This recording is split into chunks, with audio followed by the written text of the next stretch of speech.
Lake Erie, Cleveland, Ohio, 60-degree day. Sun trying to fight its way through the clouds. It's windy here in Cleveland. A sellout of some 80,000 fans to see two teams battling to stay in first place in their divisions, the New York Jets and the Cleveland Browns. Today's game brought to you by Chevrolet, official U.S. cars and trucks of the 14th Olympic Winter Games. Chevrolet and you taking charge.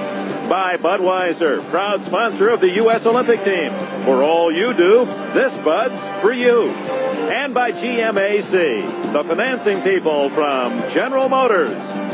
Well, it's a big, enthusiastic, and colorful crowd here in Cleveland Stadium to see the Browns 3-2, the Jets 3-2. They share first place in their respective divisions and trying to stay there. And in the great Cleveland tradition, we're going to see another outstanding running back, Jim Brown, Leroy Kelly, Greg Pruitt, and now number 43, Mike Pruitt. He is the current leader of the American Football Conference, averaging 97 yards rushing per game. And Merlin Olsen, everyone says you have to stop the run. The Jets until Monday night weren't very effective at that. The Jets have chased a lot of good running backs into the end zone, haven't stopped many of them. But last week against the Buffalo Bills, they stopped the number one rusher in the AFC, holding Joe Cribbs to just 28 yards.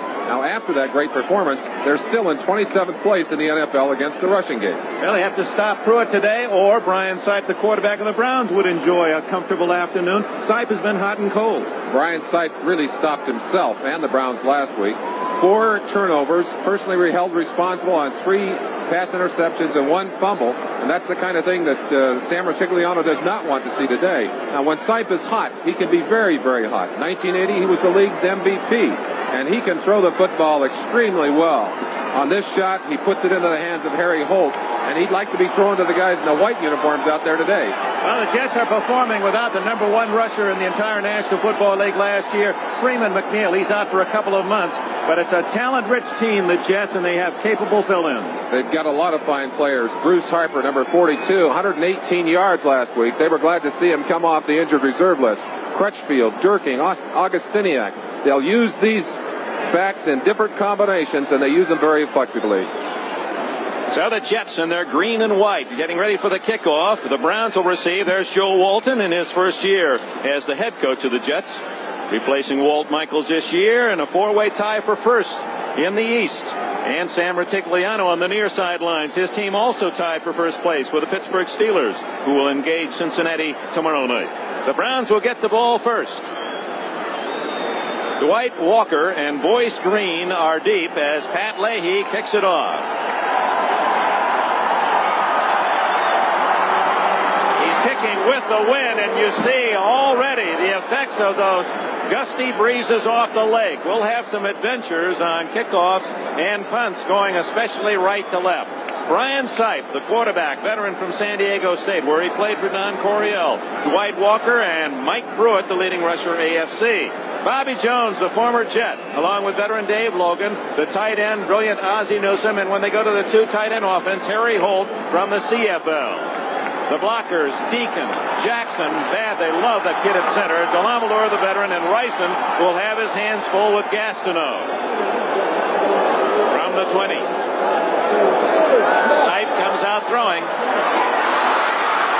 Incomplete. There was a Brown close enough. Number 81, Holt, as Marty Lyons, number 93, a top draft pick from Alabama, was pressuring Sipe. Here, the Jets sack exchange. A new look with Gastineau staying outside, and Joe Klecko moving from defensive right end to left tackle, shore up that running defense. Marty Lyons and Kenny Neal rounding out the front 4. Buttle, Woodring, and Mel, the linebackers. The deep 4, Holmes and Jackson at the corners, and Schroy and Ray at safety. 2nd and 10.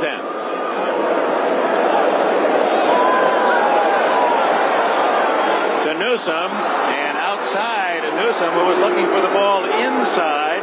Much like the offense run by the San Diego Chargers, everything is thrown to a spot, and Sipe and Newsome were in disagreement, Merlin, on that one. Well, certainly some miscommunication. When Sipe is on and when he is hot, he can rifle that football, but he is adjusting to a whole new system. Larry Weaver, the offensive coordinator that Sam brought in, had brought that San Diego system here, and he said he's only been able to install about, well, a little less than half of what he would like to have done in this first year. But Sipe is having to do a lot of thinking. And that sometimes is hard on a quarterback who's used to going on gut instinct and raw talent. Triple left appeared the Jets were offside. Flags are down. Sipe has a man, Bobby Jones. At the 36, that's a first down.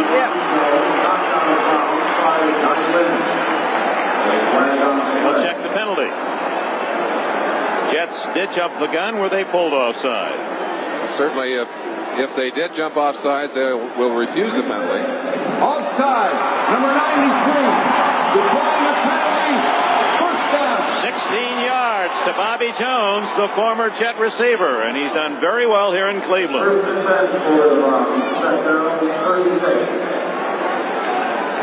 Jones down the left side. Sipe able to spot him, and this is the kind of pinpoint passing that we'd indicated that Sipe is capable of. You saw right in the early going here, the good and the bad of Brian Sipe. Pruitt's first carry, and the 225-pounder from Purdue slams out to about the 38-yard line, maybe the 39. A gain of nearly 3. Woodring and Buttle, the tacklers. Woodring, of course, getting a lot of playing time on the inside now and doing a very good job. Pruitt, certainly one of the most capable of the single backs used at this time of single back offenses, used primarily because of his great strength. He can break tackles in there for you, and he's also a good pass receiver, Dick. He's caught a pass in 53 consecutive games.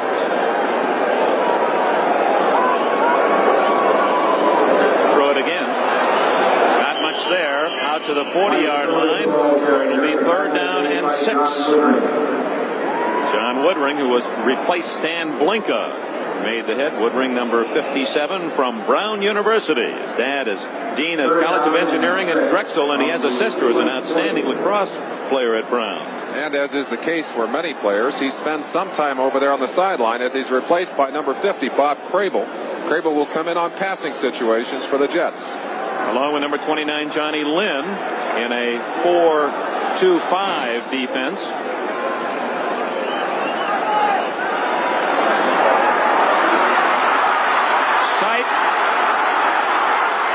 Bit of running by Sipe, and he has nailed Jerry Holmes, 47, and Flecko, 73.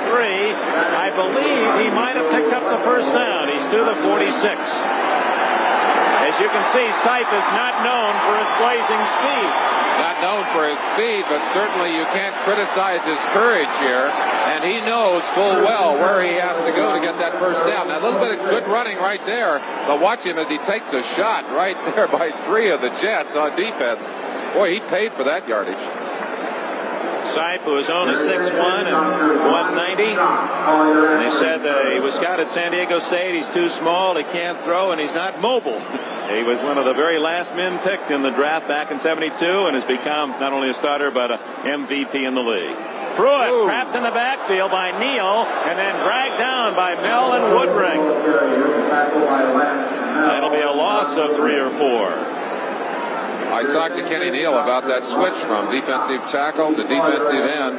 Neal very pleased to be out there on the wide side. He really was not physically suited to playing that defensive tackle position. Was not strong enough really to stand up under that double teaming and the blast blocking inside, but seems to be very comfortable outside, and I think Flecko is just the opposite. His great strength has become an asset now in that tackle position, and I think he'll be more effective in that position than he was at defensive end.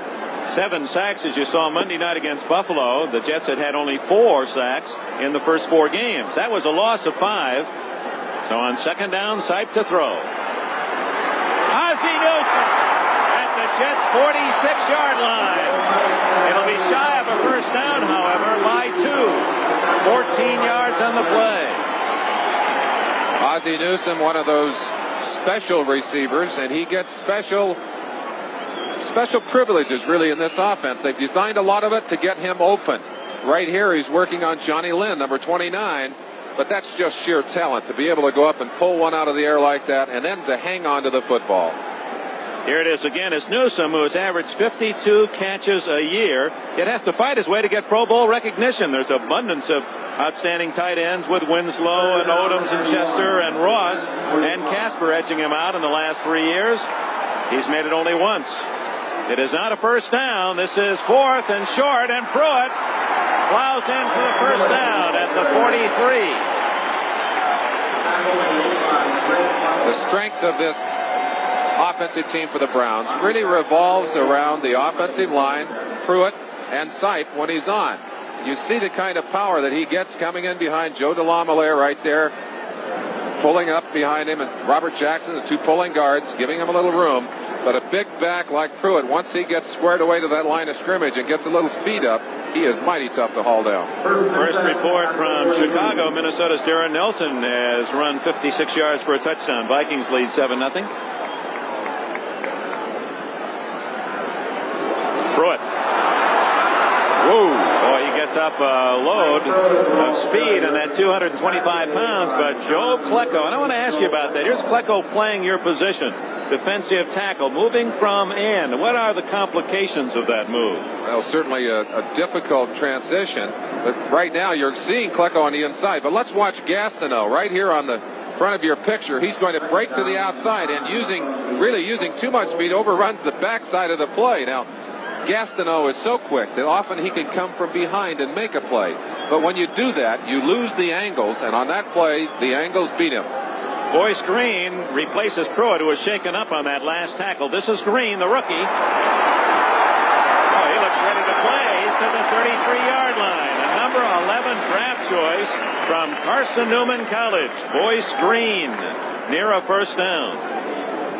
Chance to take another look at this play from a different spot on the field. You can kind of feel how the backs feel when they line up in that Cleveland backfield. Green gets a good block right there from Babb, the center, and breaks a little bit of tackling on his own. That's the kind of problem. Tackling has been a problem for the Jets defense. They don't like to see those broken tackles, Dick. Merlin, it's third down and inches. Johnny Davis, 38, and Green, 30, in the backfield behind Sipe. Green able to twist forward. They had him trapped in the backfield as Lance Mel, dogging, had guessed the right hole. It appeared that Mel had stopped that play in the backfield. But no question about it, Green really wants to lunge through there and pick that first down up. I believe he got it. Well, they'll measure to make it official. We've played about 5 minutes here in Cleveland. Let's go to NFL 83. Okay, thank you, Dick. Dan Marino's first pass as a starter in Miami. Moments ago, it's tipped and intercepted by Steve Freeman of Buffalo. Tough start for Marino. Scoreless in Miami. All right, Dick and Merlin, back to you. All right, Len Berman, busy man, involved with the baseball playoffs, the National League last night in Philadelphia, now back at NFL 83. Congratulations to all our men and women involved in the American and National League playoffs. And good luck to Baltimore and to Philadelphia in the upcoming World Series. It's a first down for Cleveland. No, it is not. It's fourth down and inches as Green did not make it, and Retigliano will gamble. Johnny Davis burrowing forward. And with that last lunge, the Browns feel they have it. Sam Retigliano has only gone twice during this early season, during the early part of the season. That's his second shot at 4th and 1. And they have indeed made it on both occasions, it would appear. Yes.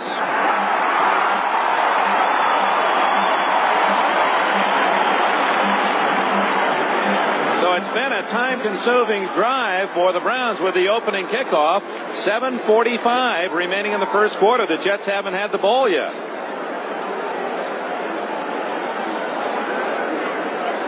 And that's the kind of ball control that the Seattle Seahawks used against the Jets to beat them just a few weeks ago. Running the ball, taking the clock, keeping the Jets offense off the field.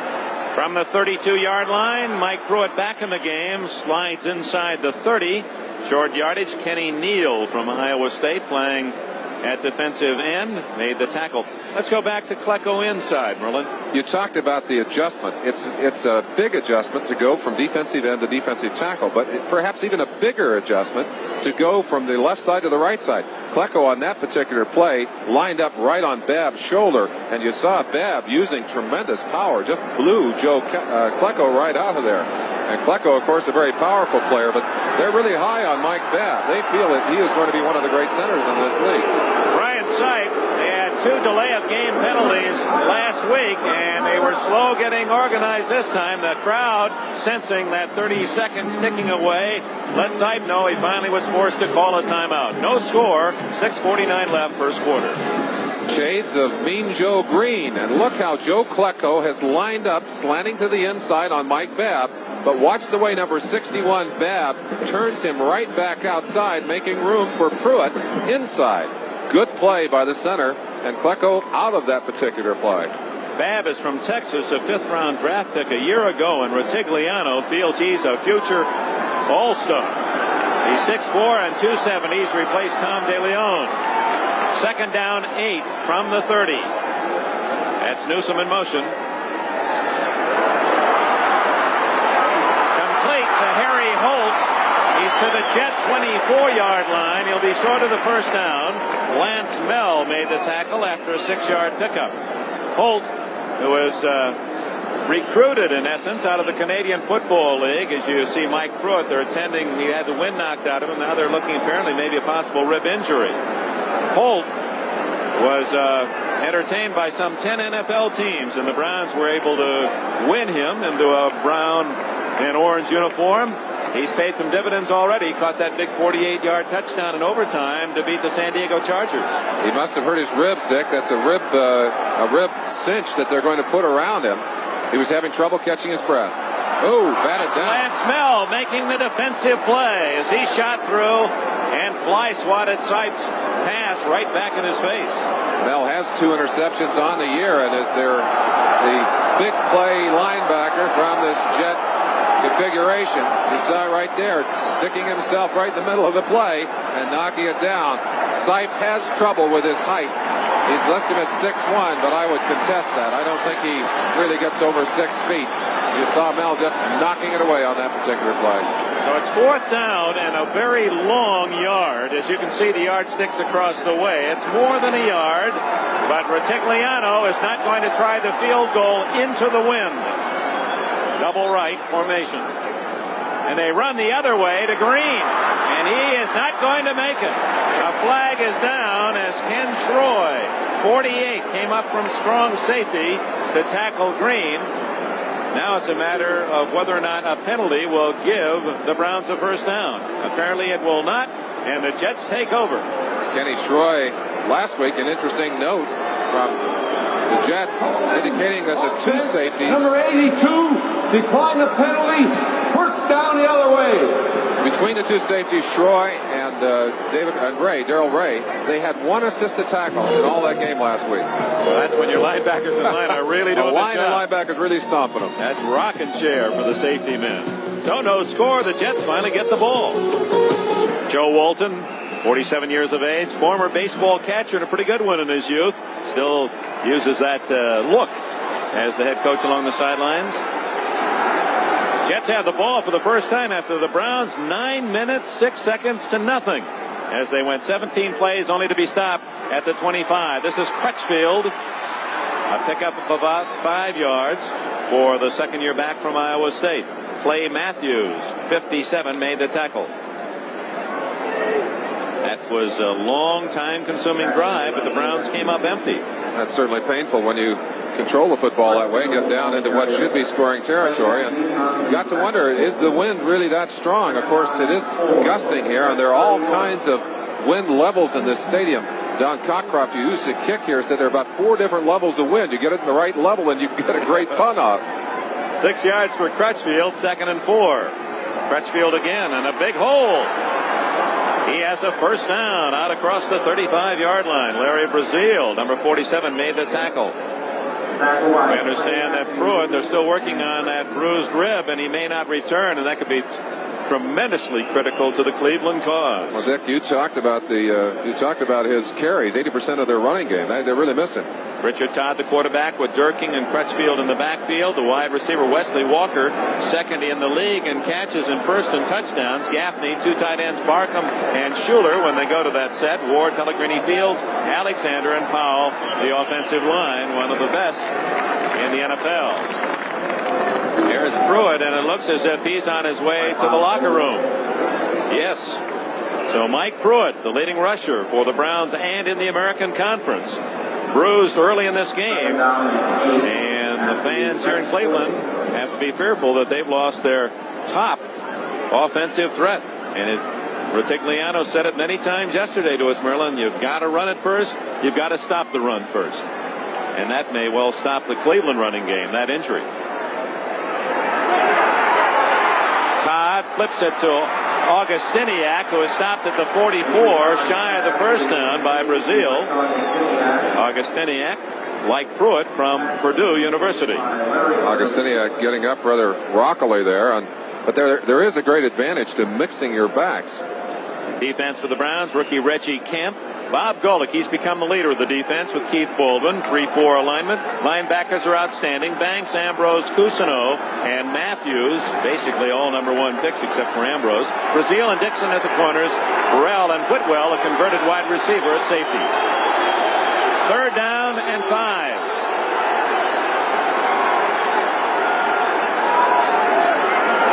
Bruce Harper. The 3rd down specialist delivers again. He's across the 50 with a first down. 8 yards for Harper, who had 118 on Monday night. When you lose an all-pro running back, it's nice to be able to reach back into your back pocket and pull out the likes of Bruce Harper. What an exciting player he is. He just is dynamite. What did Joe Walton after the game Monday night in Buffalo? He handed out the awards after the game. He said, we'll give him Bruce Harper our You Got Back Just in Time award. He certainly did, coming off the injured reserve list. Only Crutchfield behind Todd. First down inside Cleveland territory. Boy, he's a powerful back. 4 or 5 Browns had a shot at him before he finally is stopped at the 46-yard line. The Jets have not had good first quarters this year, but right now, let's go to New York and NFL 83. Thank you, Dick. Moments ago in Houston, a long Steve DeBerg drive for Denver. Here he is rolling out, throwing to tight end Ron Egloff. It's 7-0 Broncos as Elway sits. Back to Cleveland. All right, Len, here no score with 3 minutes and 15 seconds left in the first quarter. 2nd down and 7 for the Jets at the Browns' 46-yard line. Quickie to Walker. They're playing him with plenty of respect, and that allows Walker to pick off the pass and easily gain the first down at the Cleveland 36. 13-yard play. Certainly one of the things you look for is how much room a defense is giving your wide man. And in Wesley's case, I don't blame him for giving him room, but you take advantage of that a couple of times quickly. You force the defenders to tighten up, and then you can go deep on them, Dick. Well, you saw that graphic, Merlin, 5 touchdowns in 5 games for Walker. The Jets have scored only 7 points in the first quarter this year, giving up 34, so they'd like to get ahead early. They've not been able to do that. Harper. Whoa, look at him. Wow. Bruce Harper, only 177 pounds of dynamite from Kutztown State, a free agent pick. 11 yards and a first down. If you're on the defensive side of the line, you watch it back with quick feet, with body control, with strength much beyond his size, running through a tackle right there. Hanford Dixon, 29, finally got out there and boxed him in. But that's brilliant running, and that's the kind of plays he put together last week to help his team get by the Buffalo Bills. Clint Burrell came up under a full head of speed. He's much heavier, and it was Harper who ran over him, and Burrell leaves the game. Jets on an impressive drive. 2 minutes left in the first quarter. No score. Crutchfield. 52, Ambrose. And then 56, Chip Banks to finish him off. Other scores in the NFL. New Orleans has scored first on a 23-yard field goal against Atlanta. As we told you. Well, first, Washington takes an early lead. John Riggins, a 17-yard rumble. And as you just heard, DeBerg to Egloff, and Denver leads 7-0. This is the 10th play of the drive, and you see Burrell along the sidelines. He does not appear to be seriously injured. 2nd and 6.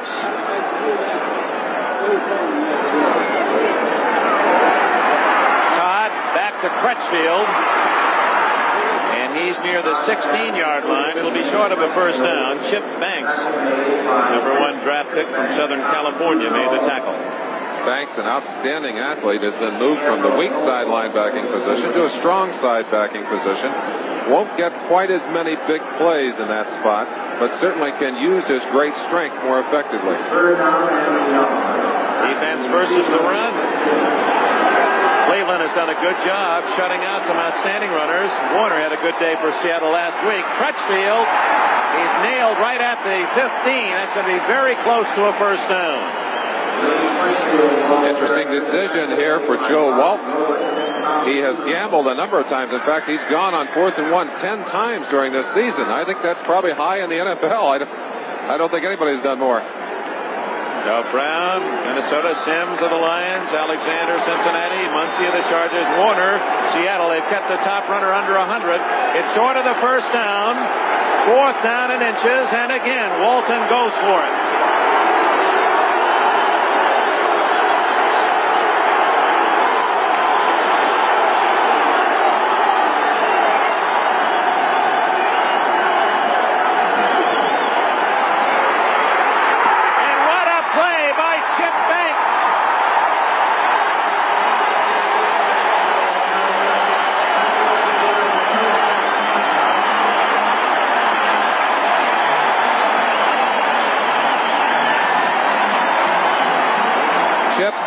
Just blowing in from the outside. He'll come from the right side of your screen, and he just knifes the legs right out from underneath the back. Scott Durking. Boy, that is outstanding linebacking. And the end of a scoreless first quarter. Chip Banks. There's a lot of love for this man in Cleveland. As a rookie, he was brilliant, the most valuable player as judged here in Cleveland.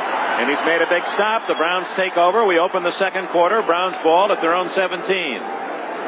Sipe off play action going deep. And Ozzie Newsome has it at the 45-yard line. 28-yard play. Ozzie Newsome getting a chance to operate in the open on that play, and Brian Sipe able to find him. Sipe getting a lot of pressure at the last moment from number 99, Mark Gastineau. Watch Gastineau out of the corner of your eye there. But that's look at the tight spiral on that pass. Gastineau coming from the top of your screen now, fighting with Cody Risen, goes inside Klecko. Klecko fighting with Joe DeLamielleure. And you see right there, you see Gastineau avoiding the contact, trying to avoid the 15-yard penalty. 45-yard line, first down, Cleveland. No score. Opening the second quarter. Sipe. And Newsome pays after a very short game. Bobby Jackson, 40, coming up to make the hit.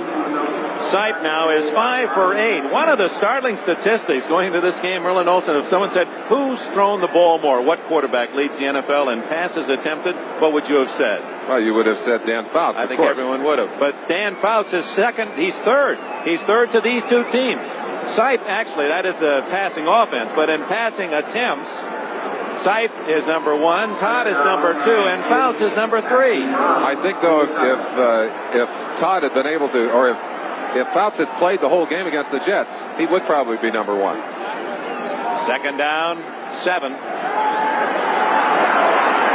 Almost intercepted, but it's interference against Jackson. It looked like Jackson from this angle was trying to go for the ball, but the official who has the other angle on the far side saw early contact. Well, certainly you've got to have time to throw Defense that pass. Pass interference number 40. That's a first down. Bobby Jackson doesn't agree. Let's you judge.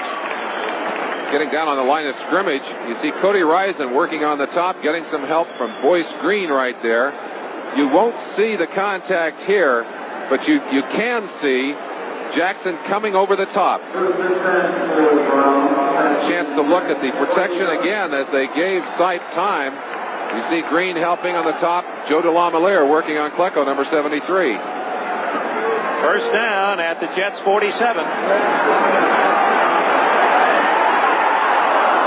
To hit Bobby Jones, who did have a step on Jerry Holmes. It was interesting before the game. Bobby Jones, a former Jet, he was traded here for number 8 pick. in the summer. And every defensive back for the Jets as they came on the field for warm-up went to Jones, shook hands, kidded him, bumped him around as if to say, we're going to be after you today. But Jones did have a step on that play, and Sipe throwing with the wind tried to go long. Might be a few questions as to whether they should have taken a field goal with the wind, too, Dick. First quarter, the Lions had the early lead against Green Bay, 7-0. Second and 10.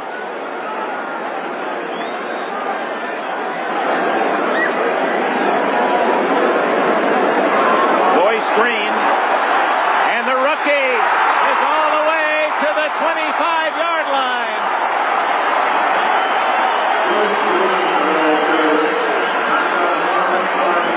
Just about wiped out one of our cameramen on the sideline, Dick. Interesting that with Pruitt out of the game, and he's gone into the locker room probably for x-rays, you're seeing a young man getting a chance to play who hasn't had many carries. As we indicated, Pruitt has carried the ball 80% of the time. And I think there might be a little letdown on the part of the Jets who know how important Pruitt was. Crable, number 50, he's in there on passing situations. They expected the pass. Oh, look at the camera and talk about sore ribs. Ooh, right there. Look at the ribs right there. You've got that camera up in the air. That's discipline. And had to put him on injured reserve. Green had not carried the ball in the first 5 games of this season, but he's contributing that last one for 22 yards, a first down throw. And off the mark was Sipe trying to find number 80, Willis Adams. Adams finally getting some playing time here. It's been a disappointment, and we have a flag down on the far side, Dick. Officials talking it over. That one might go against the offense. Let's see. Waiting for the referee's announcement. Bucko talking to Strife there on the... Illegal formation on the offense. They did not have an eligible receiver on the end of the line. Declined the penalty. It's second down. Well, that's what can happen to you. You get all those people moving around. You have to have an eligible receiver on the end of the line. Now, he can be split way out, but he must be on the end of the line. So what happened here, they had a tackle was the only man on one end. They had all their receivers at the other end. So they had an ineligible man at the end of the line. Or off the ball. Probably that's what it was, Dick. But any way you cut it, an illegal formation, and they lose the down in essence. Second and 10. The Browns are driving with the wind. 2 minutes gone, second quarter. It's scoreless. Blitz. Picked up well. Ozzie Newsome out of bounds. No catch. And Sipe hit as he threw. Newsome has been finding his way through that secondary, doing a good job. You'll get a chance here to see the shot of Buttle coming in. It's a double blitz by the linebackers. Mel from the outside, and it was Mel, I believe, that hit Sipe just as he threw. But there's a shot of Newsome, 1 foot in and a second foot out. You'll get a better look at it here. Good play. Johnny Lynn covering him. 1 foot in, second foot outside, official right on the line. Third down and 10 for Cleveland. At the Jets 25.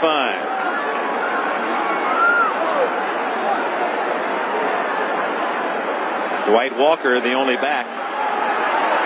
Down the middle, open. And a first down to Willis Adams at the 9-yard line. 16 yards on the pickup to number 80, Willis Adams. Sipe is getting to them. He's chewing holes in that Jets secondary. He's also throwing the ball, it seems, just a fraction late. His receivers are taking a pretty good beating down there because that ball is arriving a second too late, and they're really taking some pops. And so far, Cody Rison does have Mark Gastineau waltzing and not dancing. Other scores, Buffalo, an early lead at Miami, 7-0 in the first quarter. And as we told you, Detroit leading Green Bay 7-0 first period. Here no score, but the Browns first and goal at the 9. Intercepted by Holmes. He might go all the way at the 30 and tackled at the 37-yard line. Boyce Green saved a touchdown for Cleveland, and Sipe shaken as he threw the ball. He was nailed. So the Browns come up empty again. as Sipe is intercepted, and the Browns are fortunate this was not a touchdown for the Jets. Certainly fortunate, but that's twice that they have marched the ball all the way down the field, only to come up empty. Ball right in the hands of Ozzie Newsome. He simply let it bounce out. Jerry Holmes takes it down the sideline and almost broke it away. 34-yard return to the 37, still no score.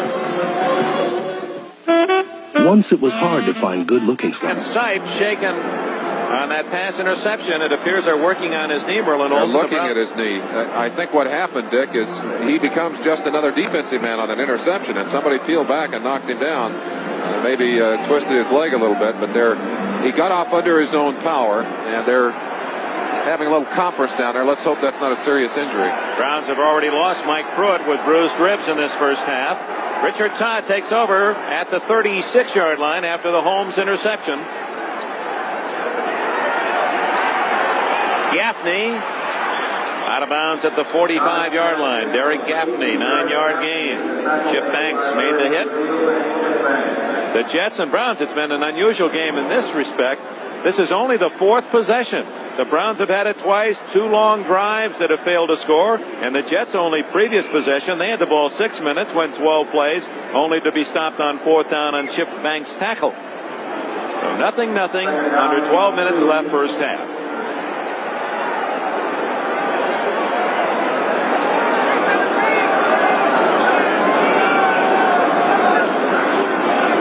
Dwayne Crutchfield. Wow. Plows to the 47-yard line. You know, Merlin, when Crutchfield became a starter at Iowa State, there are unusual circumstances in which a man finally wins a job, but I never heard of this one before.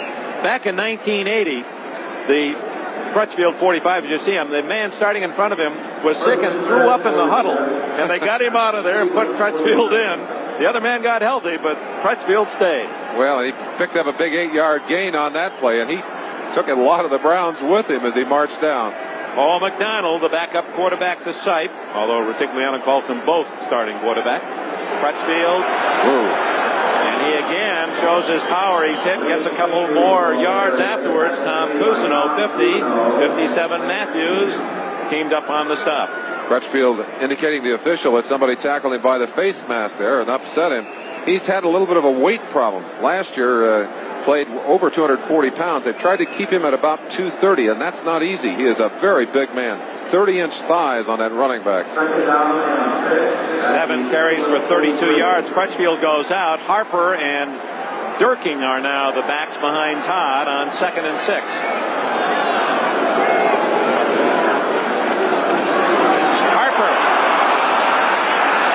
Squeaks through for a yard or two to about the 41-yard line. So it'll be 3rd down and 4 for the Jets when we return first to New York. This update on NFL 83. Moments ago in Miami, Joe Ferguson is quarterback for the Bills. He goes back to pass, finds Byron Franklin, who beats Mike Kozlowski of the Dolphins. First NFL touchdown for Franklin. 7-0 now, Buffalo. Let's go back to you, Dick. All right, Lance. Long faces in Miami. They lost last week, and an early touchdown for Buffalo today. This is a 3rd and 4 for Todd. Incomplete.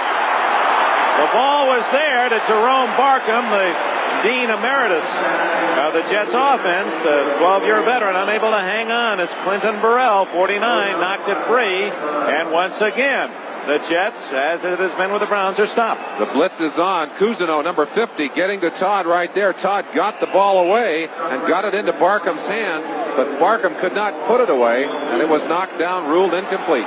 First punt of the game, Ramsey to kick. Dino Hall, little 5'7" return man, back at the Browns' 10. Kicking into the wind. You see the effect. Oh, boy. Hall fair catching, and a very alert play by Hall. He comes up to the 18-yard line. I don't think I'd want to be down there trying to catch those today. That one just died. 25-yard punt, no return. Timeout here at Cleveland Stadium. 9 minutes, 42 seconds left. First half, Jets and Cleveland, no score. Well, Sipe works on that injured knee. Paul McDonald, number 16, takes over at quarterback. 4-year man from Southern California. He's done a good job in previous opportunities with the Browns. They feel he is the quarterback of their future. Gives the boy screen, and of course McDonald will be operating without the services of Mike Pruitt, injured in the first quarter. One of the luxuries that Sam Rutigliano has is the two-quarterback opportunity that he go to his right-hander, or in this case, his left-hander. Just goes right to the bullpen, bring in the left-hander. Here he got him. Well, McDonald was an A student, an honors student in Southern California, and some feel that this complicated offense will not bother him, and that he's picking it up rapidly. 2nd and 8. From the Browns 21, McDonald's first throw to Green picks up about 3. McDonald in the first 5 games threw only 1 pass, and that was intercepted. Jerry Holmes made the tackle. Other action in the NFL. Buffalo leading 7-0 at Miami, second quarter. New Orleans and Atlanta tied at 3 in the second. Second period, Washington and St. Louis. At St. Louis are tied at 7. Denver and Houston, same score, same period. Minnesota leads Chicago 7-0. Green Bay trails Detroit 10-0 in the first quarter. And here, no score in Cleveland, the Jets and the Browns, and 8:25 left in the first half. 3rd and 5 for McDonald and the Browns at their own 24.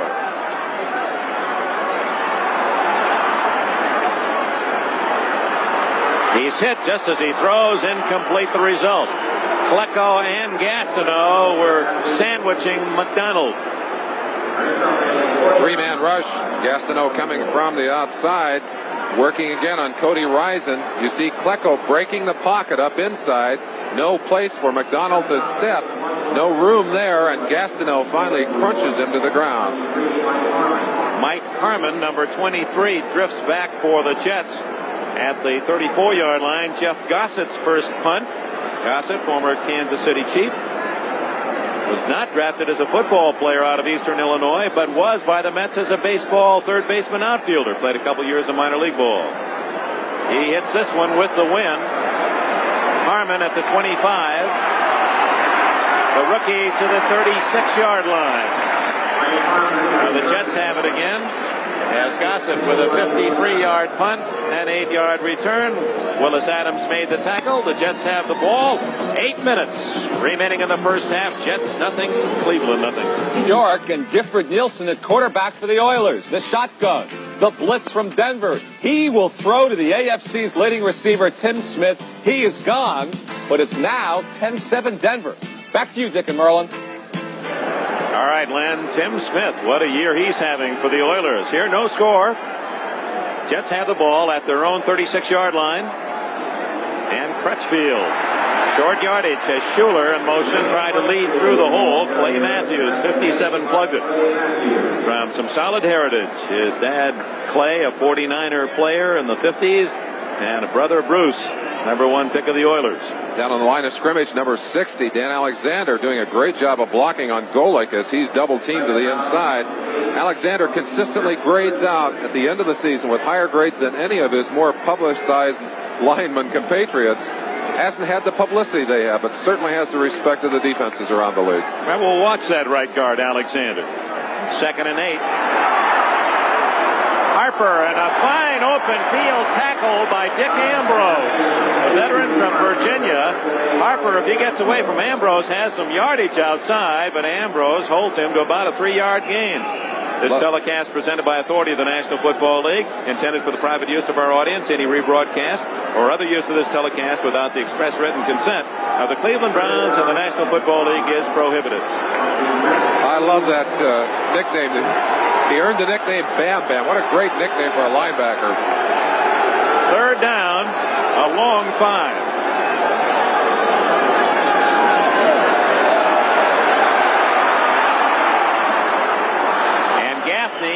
Right at the yardsticks at the 46. It appears he has a first down. They needed 5.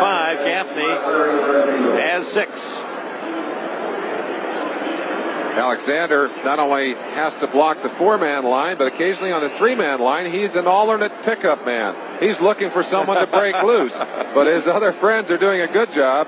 No one to block on that play, but you saw how his head was on a swivel. He's looking for anybody to break loose, and his job is to go and get them. From LSU, Alexander, a teammate of A.J. Dewey, Miami Dolphins star. First down.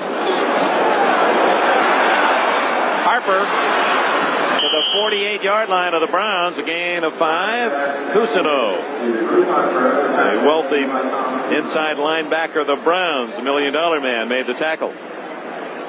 Excellent shot inside as you watch Alexander again. Reggie Camp, an exciting young rookie they're very high on here.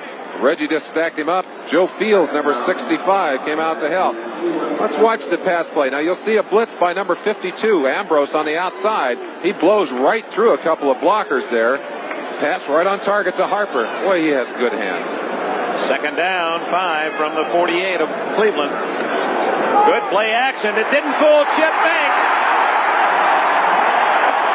Another big defensive play for Banks.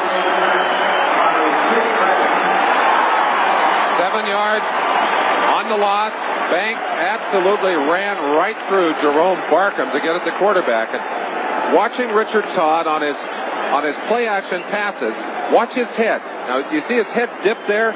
He's gotten into a habit of dipping his head on his play action passes, and I don't know if those linebackers can read it that quickly, but he does not do that when he hands off on a regular running play. Almost like a pitcher tipping off his curveball by some mannerism. Hey, you defensive lineman, you saw those things, huh? You look for them. Under pressure, Todd. The ball was there, but Lamb Jones could not pull it in. That was a good throw. Jones in a crowd could not pull it in. That'll make you have some gray hairs if you're a coach. Should have been a completion.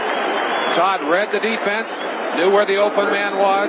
Good protection, got it off on time, got it right into Lamb Jones's hands, right there. I think Jones may have been hearing some footsteps. He's not a big man, not a big receiver, but he did not catch a ball he should have had in his hands easily.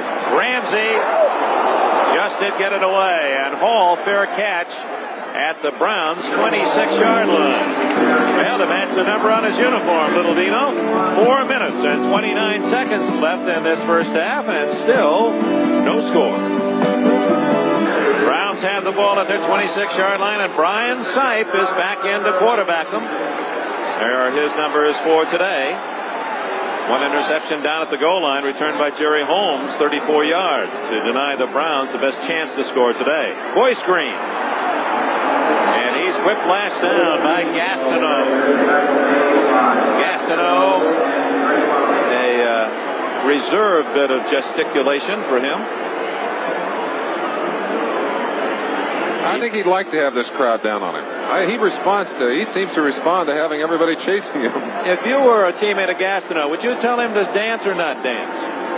I don't particularly appreciate the dance, but if he had the dance to play well and he was playing next to me, I'd say do whatever you have to do. But it's not something that I was particularly fond of when I played, and I still don't like it. I'd rather let the crowd decide if it's a good play or a bad one.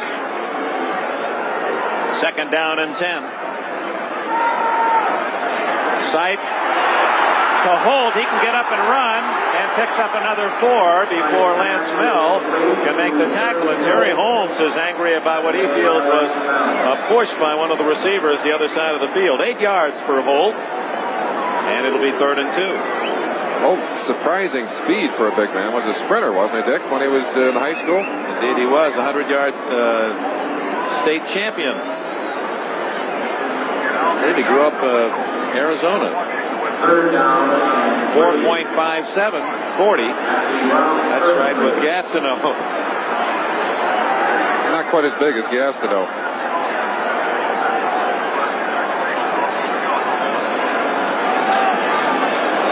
On 3rd and 3, Sipe. Bobby Jones with a valiant effort, but Darrell Ray had a piece of the ball and of Jones, and he just couldn't get that arm out there long enough. Good play by Ray. But Sam Rutigliano was very concerned about the passing lanes, and these are the passing lanes he wanted to worry about. But he was thinking about a 4-man line. This is a 3-man line that they're using. You see the 2 linebackers, Buttle on the left and Crable on the right. And because the 3-man line, you're getting a little bit more room to see downfield. Sipe does not see well against a big 4-man rush. Gossett's kick again with the wind. Wow. Harmon. Oh, this is going to be a beauty to the 6-yard line. Down by Al Gross. And to Gossip's good fortune, his 2 punts have come with the win. Ramsey's 2 against the win. 61 yards for Gossip. That is his best kick of the season. And we have a timeout at 2:38. A GMC, a truck you can live with. By Heineken. Come to think of it, have a Heineken. And by the Texas Instruments home computer, creating useful products and services for you. Officially, the ball was down at the 8-yard line, so credit Gossett with a 59-yard punt. Still the longest of his career here in Cleveland. And Todd from the 8. Crutchfield for 5 yards before Matthews and Cousineau can embrace him. And that is interesting because the Jets now have had 10 first down plays, and they have averaged 5 yards on those 10 and 5 on that one. They haven't had any trouble moving the football. What they've had trouble doing is getting it into the end zone. And they have a timeout to think it over. They'll return to Cleveland, where it's scoreless in the first half. 2.5 minutes left in the first half. Tigliano, 51-year-old head coach and vice president now, the Cleveland Browns. 2nd and 5. The Browns called that timeout, so they have only 1 left in this half. 2 minutes, 30 seconds left before the intermission. Todd deep in his own end at the 13 to Crutchfield.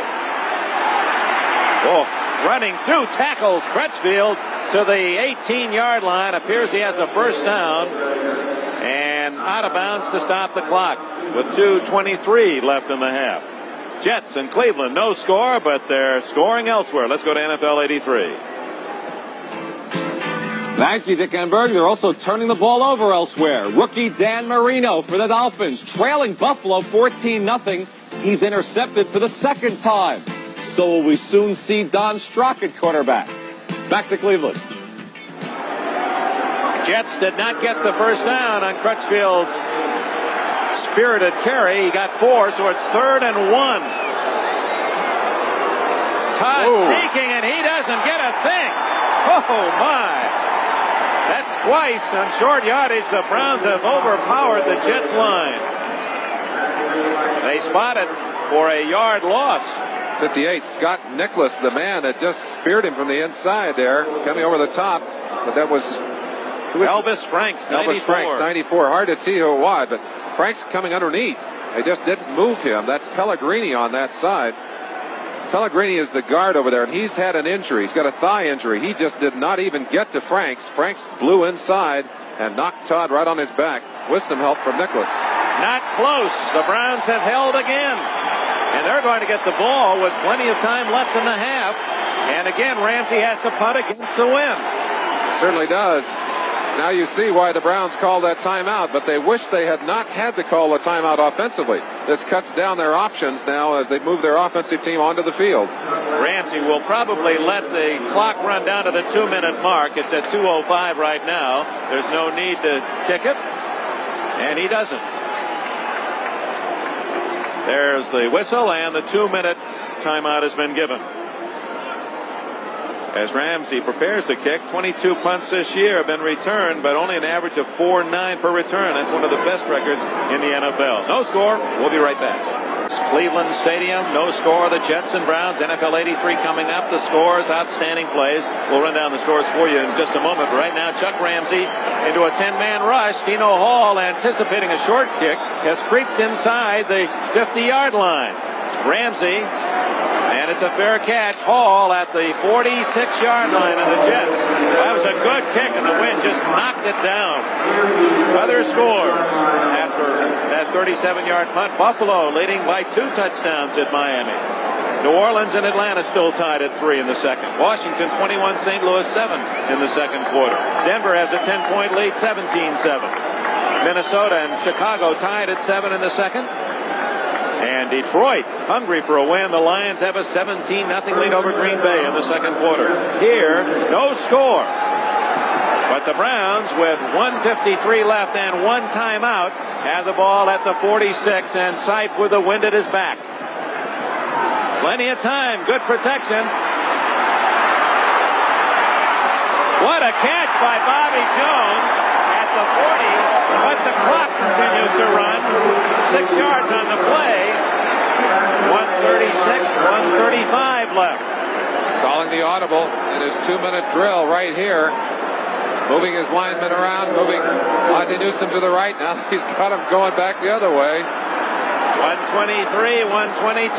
That may have been a costly catch, although a brilliant one by Jones. It cost a lot of time. Jones again to the 29-yard line, 11-yard gain and a first down. And with the wind, you have to figure they're now in field goal range. Exactly 1 minute left. You got to believe that Sipe is holding that last timeout in case he needs to stop the clock to get the field goal team out there. With 50 seconds. 47 seconds. A draw play and a fumble, and Sipe alertly falls on it.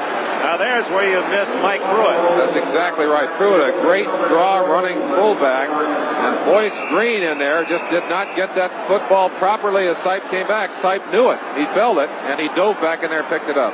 So now time, 34 seconds. They can't use that timeout. Boy, how costly it was when the Browns had to call a timeout earlier in the game because of some confusion. 25 seconds left. Going long.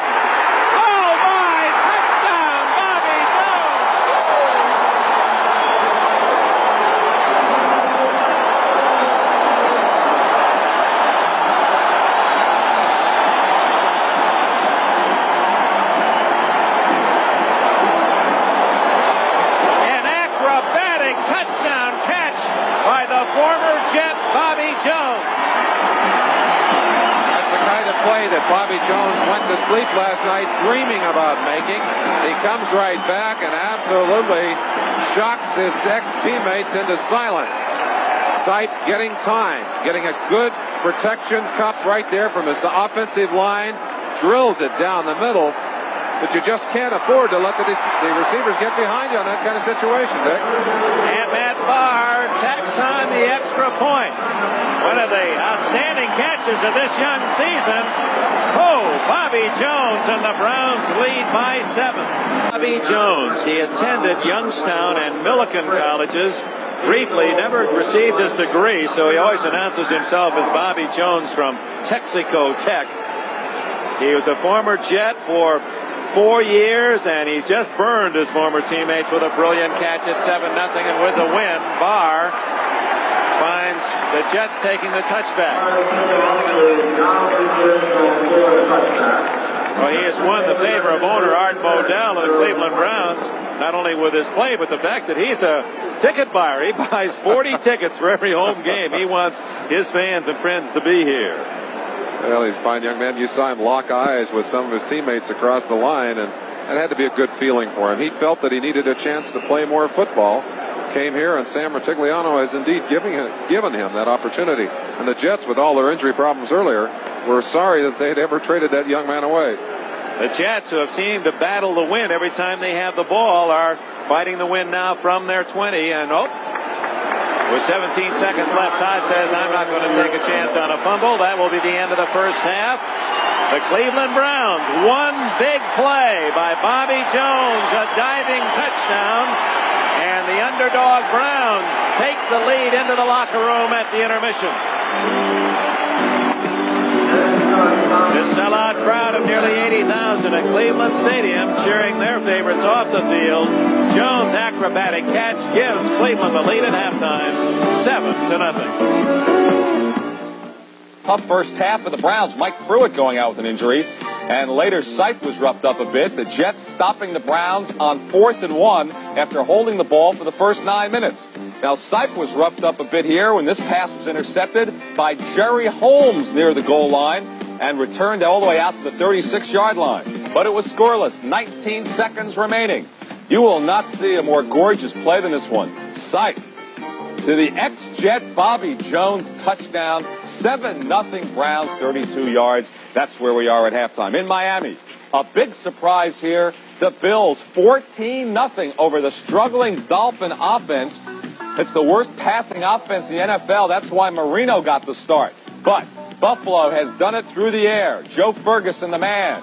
9-yard touchdown pass to Byron Franklin, second-year player out of Auburn. And then in the second quarter, Ferguson, same thing to Franklin. His first 2 NFL touchdowns. 1-2, just like that, 14-0. Now, Dan Marino intercepted the first time he threw the ball this afternoon, and here again. So a very tough start for Marino taking over for Woodley. Maybe we'll see Strzok for Don Shula before it's all over. 14-0 second quarter. New Orleans, 3-0. Saints, now it's 3-3. Falcons have just tied it up. Washington, 21-7 over the Cards. 2 touchdowns for John Riggins. Now, Denver, Houston, that score. Denver, 20-7. The hapless Houston Oilers, they are 0-5. And Steve DeBerg combined on a pretty touchdown pass to Steve Watson, and it looks like Houston's going 0-6. Bill McAtee has more for us. Lenny, Minnesota and Chicago, Soldier Field. This is a bit of a surprise because of the way this ball game has developed. The Vikings came in today 26th in the league in rushing, but Darren Nelson scored on a 56-yard touchdown run, the longest of his career. And Walter Payton, after an Otis Wilson interception of a Steve Dills pass, has tied it up on a 1-yard touchdown run in a ball game where defensive tackle Steve Bam Bam McMichael from the University of Texas is doing the kicking off because Bob Thomas has a sore back. Detroit and Green Bay, this is the surprise of the day. The Lions lead this ball game 17-0. 2 touchdown runs by rookie running back James Jones, 1 yard and 13 yards. And New England has scored on a Steve Grogan pass. 7-0 New England over Baltimore. Bob Crumpy joins us today. Bob, are you a little bit surprised at the score of the Cleveland Jets ball game, a defensive ball game at this point? Bill, very much so. I think a lot of people expected now with Cleveland without Mike Pruitt that the defense is going to have to rise to the occasion. But in the first half, they stopped the New York Jets 4th and 1, and I noticed that they had Chip Banks over there. It appeared to me the offense of the New York Jets in short yardage situations very predictable. The New York Jets, their only pressure on Brian Sapp came from a 3-man front, not a 4-man front. And they're using more blitzes than I've seen them use so early in a football game. I'm very surprised at what's happening in Cleveland. Okay, 7-0 Cleveland. Lenny, I've never felt so short in my life. All right, nice to have the big tight end here. Now, in the Orange Bowl, moments ago, Woody Bennett has just punched it over from the 1, his first touchdown of the year, so Miami has closed to within 14-7 of Buffalo. That's it for now from New York. We'll have more right after these words from your local station. New York Jets 7-0. Dick Enberg with Merlin Olsen, and a great play is worth saying once again. Bobby Jones, a former Jet, making that diving circus catch in the end zone, picking it off the grass to give the Browns a celebrated 7-0 lead at halftime. This in the final seconds of the half. Maybe the Jets were looking short. They may have been looking short, but the Cardinal rule defensively, when the time is running out, you don't let anyone get behind you. No question that they blew the defensive assignments there, let Jones into the end zone, but he had to make a spectacular catch. And as I said earlier, that's the kind of play he dreamed about, I'm sure, last night. Had no idea he was going to live it out today. Why is it that you pull out that exceptional, the extraordinary play that often it's against the team that traded you away? Dick, so much of this game is emotional. A lot of it is physical, but it's that edge you get emotionally. They were just excited. Jones was just, he's pumped up for this game. And he used that extra emotion to take advantage on a play like that of his ex-teammate. Quickly, Joe Walton Gamble did not go for the field goal when he had the wind, and he was stopped by Chip Banks. 4th and 1. Augustiniak took the ball outside and was stopped. Got to believe that may be a play that's going to come back to haunt Joe Walton. All right, the score then at halftime is the Cleveland Browns 7, the New York Jets 0. We'll be back at Cleveland Stadium for the second half, right after we pause for these words from your local station. The winds off Lake Erie continue to flutter Old Glory. 25-mile-an-hour gusts, and it's certainly reflected in the kicking game and perhaps more in the passing game than we might realize. It's absolutely shocking numbers. Ramsey has kicked 3 times and averaged 26.7 per kick. He's gone against the wind every time. Gossett, on the other hand, has kicked twice with the wind and 1 booming kick, but has averaged 56 yards per kick. Statistics rather interesting. Time of turnover, very important at the bottom. The Browns dominating there. 181 yards total offense. A lot of that, most all of that in passing. Look at the passing yardage for the Jets. Just 34 yards, and yet Todd is 7 for 9. So he's unable to generate any long passing game, and that's because primarily he was working against the wind whenever the Jets had the ball. They really had trouble with the wind. The other thing that has not happened in this first half, The Jets have been unable to get to Brian Sipe or McDonald in his brief time on the field. But really, Dick, the only play of consequence for the Browns, who really didn't get it going, was that long shot that took them into Bobby Jones. And on the other hand, got to believe that there might have been some second guessing going on in the Jets locker room. I think they really thought that they were getting it off to a good start, and maybe we're going to go for that big 7 points down there when they could have had the 3 relatively easily. Well, the Jets have not played long ball at all. We'll see if Joe Walton will open up that passing game. He'll get the football first to open the second half. Has Walker caught a pass yet? He has caught a pass. Remember the sideline, a little quickie. Short pass to the side in front of the cornerback, but nothing deep. And, of course, he is the long ball threat for Joe Walton in that offensive game. Lamb Jones, another man with speed who can get deep, but he's not been able to catch a pass in the first half. Had one, but dropped it. So the Jets get it first as Matt Barr tees it up. So the Jets will have the wind in the third quarter. The Browns, with a 7-0 lead, have elected to take the win in the fourth quarter. Preston Brown at the other end as Matt Barr of the Barr brothers from Penn State will kick it off. Preston Brown with Mike Harmon. No, it's Kirk Springs, the other deep back. And leading 7-0. Barr scoots it low, picked off by a lineman at the 25, and out across to the 32-yard line goes Reggie McElroy, the rookie from West Texas State. He said, give me the ball more often. I can lug it. 7 yards on the return. Richard Todd brings his offense onto the field. Dwayne Crutchfield has been his primary back. An injury appears that Whitwell, the defensive safety, has been injured on that kick coverage. He's a starting safety, and that could be a tough loss for the Browns, who are without Mike Pruitt, bruised ribs in the first quarter. While they attend to Whitwell, here is the offensive set for Richard Todd and the New York Jets. Yes, Fields at center. Pellegrini and Alexander the guards. Ward and Powell the tackles. We'll get the rest for you. But with the full timeout, let's pause for these words. And the preceding announcement furnished as a public service by the National Football League. Let's go back to Whitwell's injury. How did it happen, Merlin? Whitwell looked like he got his bell rung. Here he is right at the bottom of your screen, right here. Watch him closely now as he closes in on this kick. Reggie McElroy, of course, a big tackle, and he goes right up underneath him, gets his head into Reggie, and then the pile stacks on top of him. Weathers, number 55, 26, Dino Hall, and I believe they just pinched him down underneath, holding his hand inside, maybe some ribs, but I think he'll be all right. He's a tough young man. Now the Jets have the ball to open the second half at the 31-yard line, and Todd, his longest pass has been 10 yards. And he gets about 10 to Wesley Walker out across the 40-yard line before Larry Brazil could bring down Walker, who was juggling that catch. Back to Mike Pruitt, still expected not to play in the second half. Bruised ribs, which sometimes means something more serious than that. He had only 6 yards carrying before the injury, and of course was averaging 97 yards and leading the AFC. 2nd and 1. Todd going with 2 tight ends, Barkham and Schuler. Schuler winged right. Crutchfield, big hole, 50, 45, 43 goes Dwayne Crutchfield before Cousineau and Scott can drag him down.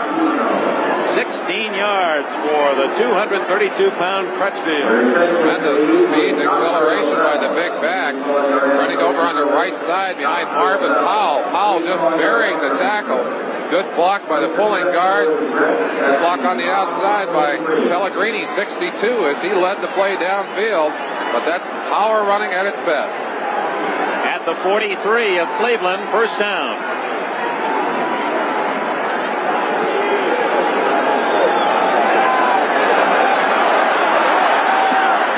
To Augustiniak. He's toppled at the 36-yard line after a gain of 7. Mike Augustiniak, a walk-on as a collegiate at Purdue. He was not drafted as a pro. One of those guys you like to have on a football team. I mean, it's a love of his, and he's overcome tremendous odds to make it both at Purdue and here in the NFL. We talked about Todd wanting to go deep. He had Wesley Walker deep, covered one-on-one by Larry Brazile on that play, but Brazile did a good job of staying with Walker. Todd couldn't get it to him, had to go to the short man. Harper with Lamb Jones lined up in the backfield, 2nd and 3. They toss to Lamb Jones. And the world-class sprinter in his days at Texas, Olympic gold medalist, is inside the 30-yard line. An 8-yard carry for Jones, who runs out of a halfback spot. Now, you do that to try and take advantage of the defense getting used to seeing Jones lining up in that position and shifting outside, which he's done quite often. On that particular play, they lined him up while the defense is waiting for the shift. They toss him the football, and he makes a nice gain. Spot the ball right on the 30-yard line. A linesman's view of this first down play by the Jets.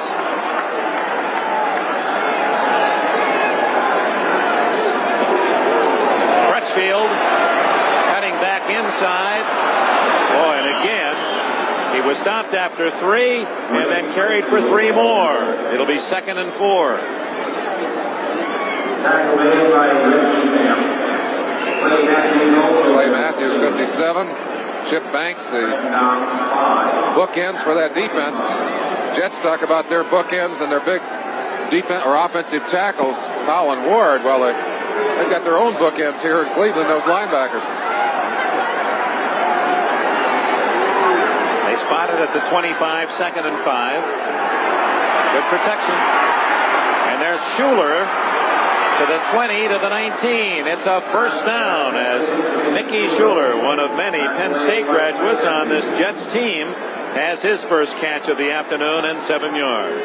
Jets seeking to create a lot of confusion, moving their tight ends around, using 2 tight ends, and the second tight end, Mickey Schuler, right there, having to fight his way loose from Clay Matthews. When he finally got free, the ball got to him. He did a good job of faking out Dick Ambrose, 52. It was Matthews that came back finally and put the wrap on him. First down at the 19-yard line. Harper in with Durking. Todd into the end zone. Harper well covered by the veteran Clarence Scott. Todd had a quick choice to make. There was yardage on the scramble, but he thought he might be able to get it to Harper for the touchdown.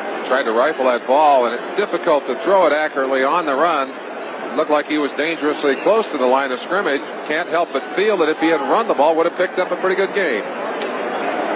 19-yard line, 2nd and 10 for the Jets. This, I believe, is their deepest penetration of the game. Well, they've been down here before, but they need to put some points at the other end of this drive. 7-0. Cleveland leads. 11 minutes left in the third quarter. Big draw. Is that a good catch? No. Trapped by Gaffney at the 1-yard line.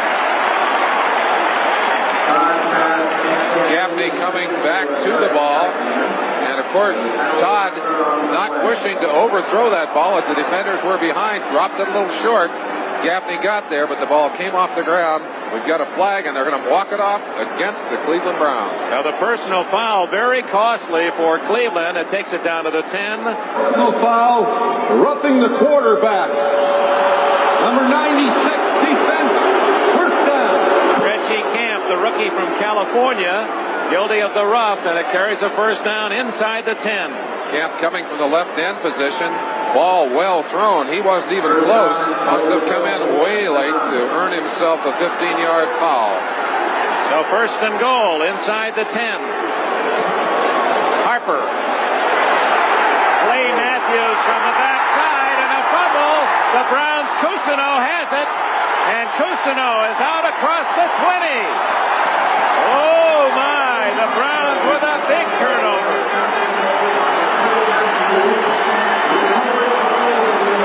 Again, Dick, moving the football down the field, but Clay Matthews, just as his counterpart did earlier, putting a big clinch.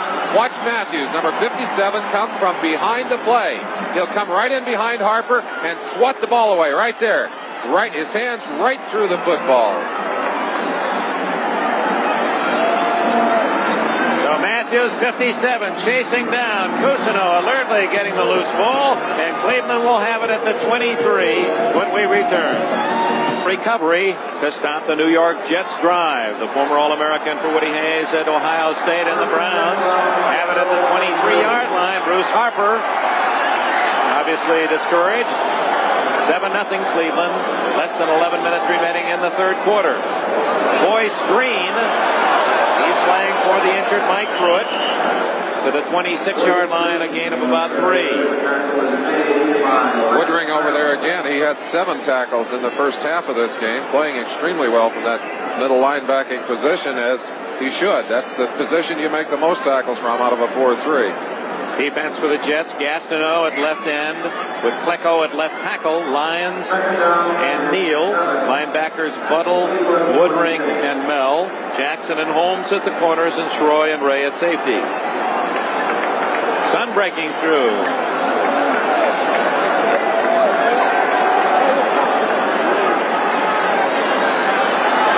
Sight looking long. Holt is open. 40. 28-yard line, Harry Holt.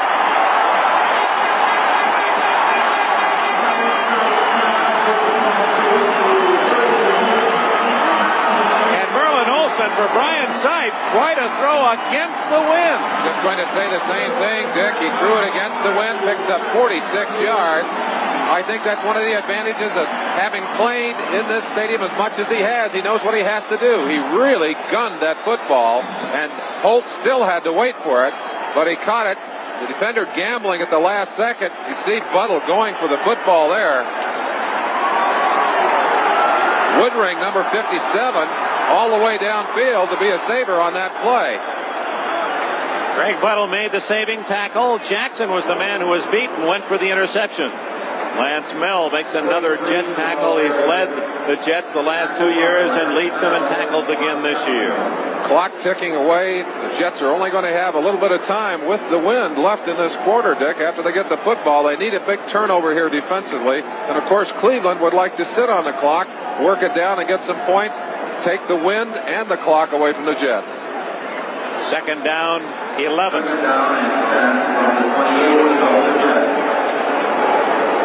8 minutes, 40 seconds left in the third quarter. The Browns lead 7-0.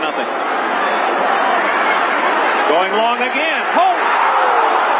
He was open and went right through his hands at the 5-yard line.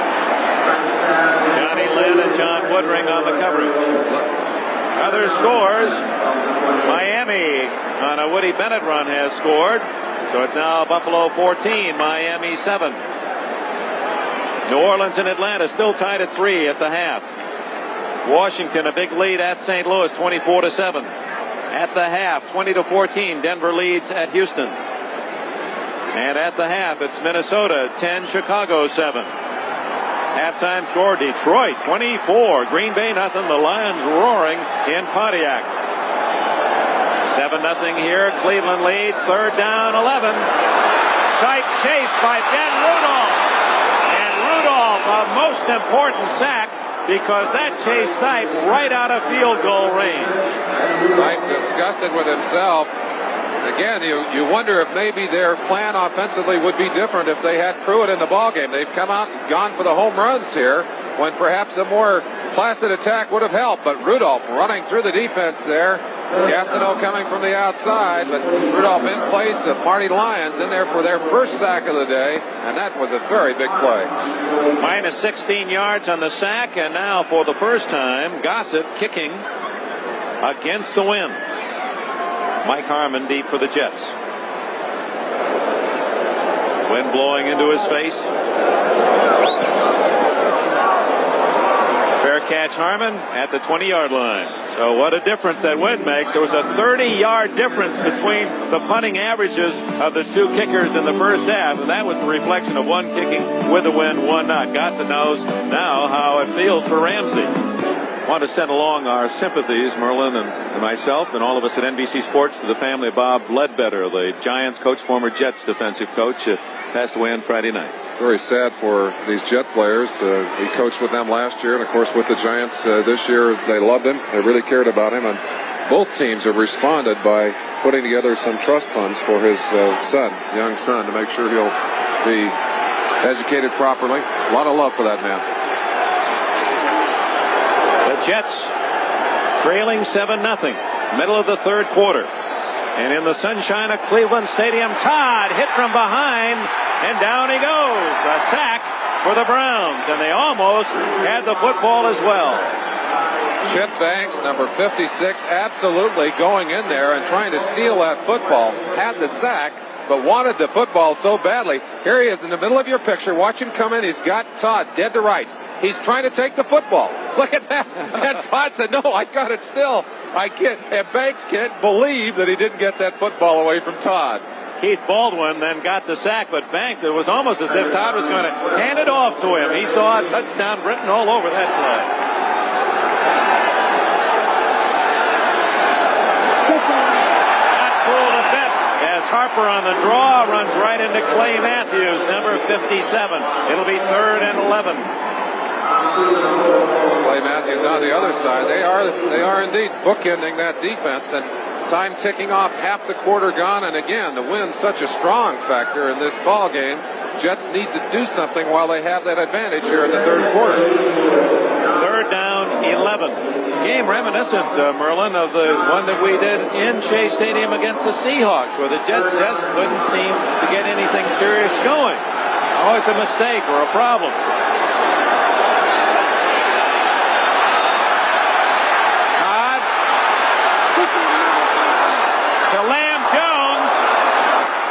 Todd may have gone beyond the line of scrimmage. We'll see. There is a flag down. If it counts, Lamb Jones is at the Cleveland 43. And Todd nearly undressed as he threw the football. A couple of defenders absolutely stripping his jersey off against the Jets. Frequently, when a quarterback begins to run that way, offensive linemen come to his aid and find themselves getting downfield. Give the official a chance to call it, but that could be a possibility here, or the one you mentioned of being beyond the line of scrimmage. Half the distance to the goal line. Offense, pass interference, number 25. Okay. It's against Scott Durking, so it's not only a 38-yard gain called back, it's a 9-yard penalty to the 9, so that results in a 47-yard deficit. Pass interference for the offenders. That could be just a block by Durking. He's not allowed to block. He may have done that. So 3rd down and about 20. Complete to Barkham, but only to the 20-yard line, and the Browns will get the ball. Cousineau made the tackle, 11 yards on the play. And this crowd loves the defense here in Cleveland.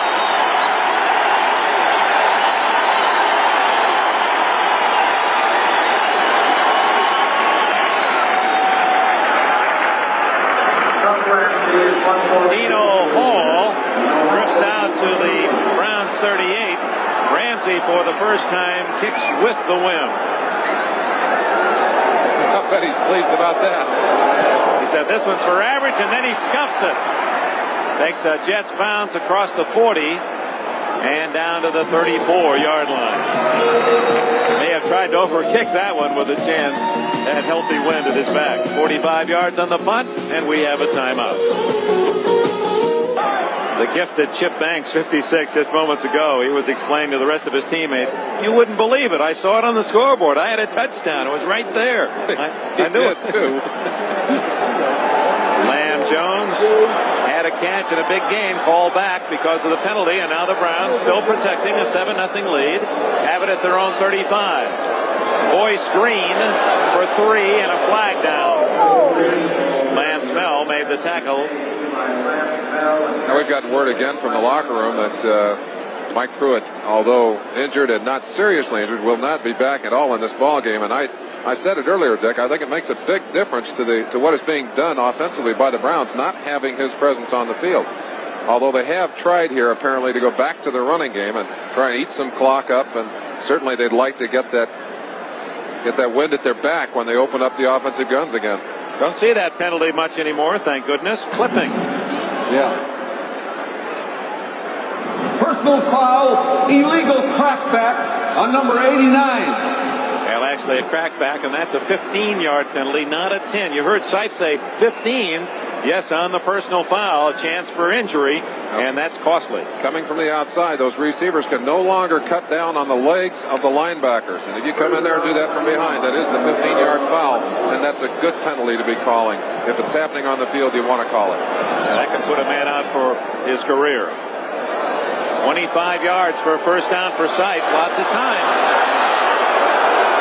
Now he throws for Logan. What a...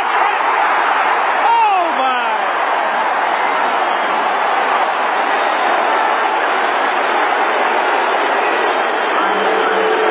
Darrell Ray then made the tackle of Logan because apparently there was no whistle, and Logan might have been able to get up and run again. Logan thought the play was over, but what a catch by Logan. Just an absolutely crazy play. Sipe is getting a rush finally up the middle by Rudolph, the only guy that's been in there all afternoon, it seems like. Unloads the football. Watch Logan go right over the top of Jackson, take the football away. Now the circus starts. Jackson thinks he knocked him down, and I believe he did. But there must not have been a whistle. Jackson's just standing there. Logan standing there decides to run. Now watch what happens. Here comes Darrell Ray and sticks him. Well, the Browns see that from upfield. Half of them ran down. There was going to be a bench-clearing brawl again. Boy, Logan, the former basketball star at Colorado, like going right over the top for the rebound. And a big 34-yard gain. Green. And Darrell Ray, like a shot from his safety spot. The star from Oklahoma making the tackle, little if any gain. Two big passes by Sipe, again, against the wind. And I've got to believe that playing in this stadium, he has a better feel for throwing into that wind than does Todd. Although, certainly, Shea Stadium has its share of wind. But this is not Todd's home. Sipe is home here. Atlanta has taken the lead 10-3 against New Orleans in the third quarter. A Bartkowski to Bailey pass of 70 yards. And Washington's lead now at 31-7. Theismann to Walker, a 10-yard touchdown. Cleveland leads 7-0 in this one with 3.5 minutes left in the third quarter. Second down play. Boyce Green, and he gathers a crowd. Appeared to be Woodring and Mel who collaborated. Jerry Holmes was in on the play as well. It was Holmes who was up from his cornerback spot first. From West Virginia, Holmes, who has already signed a 1984 contract with the USFL, and one wonders how long the Jets go with Holmes, knowing that he's not likely to be around next year. Dick, I think as long as they're in the hunt, he's in the ball game. If they're out of it for any reason, I think they've got to take him out of the lineup and begin to work someone into that position. Maybe a Devlin Mullen or perhaps a Jesse Johnson. They've got to get somebody else in there. But you won't see that, I don't believe, until they're either out of the season or out of the playoffs. Third down and 11. It's over the head of Jones on the near sidelines. Ray or Johnny Lynn, just defensive back with excellent coverage, and Joe Klecko applying pressure on Sipe. Cody Rison, big right tackle, one of the best players on the field, and you heard Sam talk about it earlier, talking about how important that matchup was between Rison and Gastineau. Look at Rison just sticking Gastineau on the line. He's getting help from Joe DeLamielleure from the inside. And they put a special scheme together to keep Gastineau and Klecko out. And it's really working today. You saw it right there. They just pinned him on the line. Didn't give him a chance to move. Into the wind. Gossett kicking to Harmon. Fair catch. Harmon at the 14-yard line. Not a bad kick at all, considering the circumstances. And we've got a little pushing and shoving going on after the play. Carver, a backup linebacker, gave Harmon a touch as he came down. 2 minutes, 36 seconds. Maybe the most important possession for the Jets in the entire game. Third quarter, and the wind advantage is running out on the Jets, who trail 7-0, and we do have a flag down. Officials haven't indicated what it is. A penalty obviously resulting from the scuffle. Willis Adams, one of the players involved, right there in the middle of your screen, finally getting a chance to play. Maybe Ben Drive can sort it out. Personal foul. Oh, it goes against the Jets. So the Jets, their own worst enemy, will have to start this series from their own 8-yard line, between the 7 and 8. Terry New York 57. John Woodring is ticketed. So Todd, trailing 7-0. He's saying in that huddle, hey, you fellas, how about coming up with one of those great catches? The Browns have come up with 2 unbelievable receptions, 1 for the game's only touchdown. Touching the Jets offense because of his penalty. They start from just outside the 7-yard line. Crutchfield being chased by Matthews, and he almost ran away from everyone. Finally knocked out of bounds by Clint Burrell at the 18-yard line. That appears to be good enough for a first down for Crutchfield, who has had a good day, 74 yards.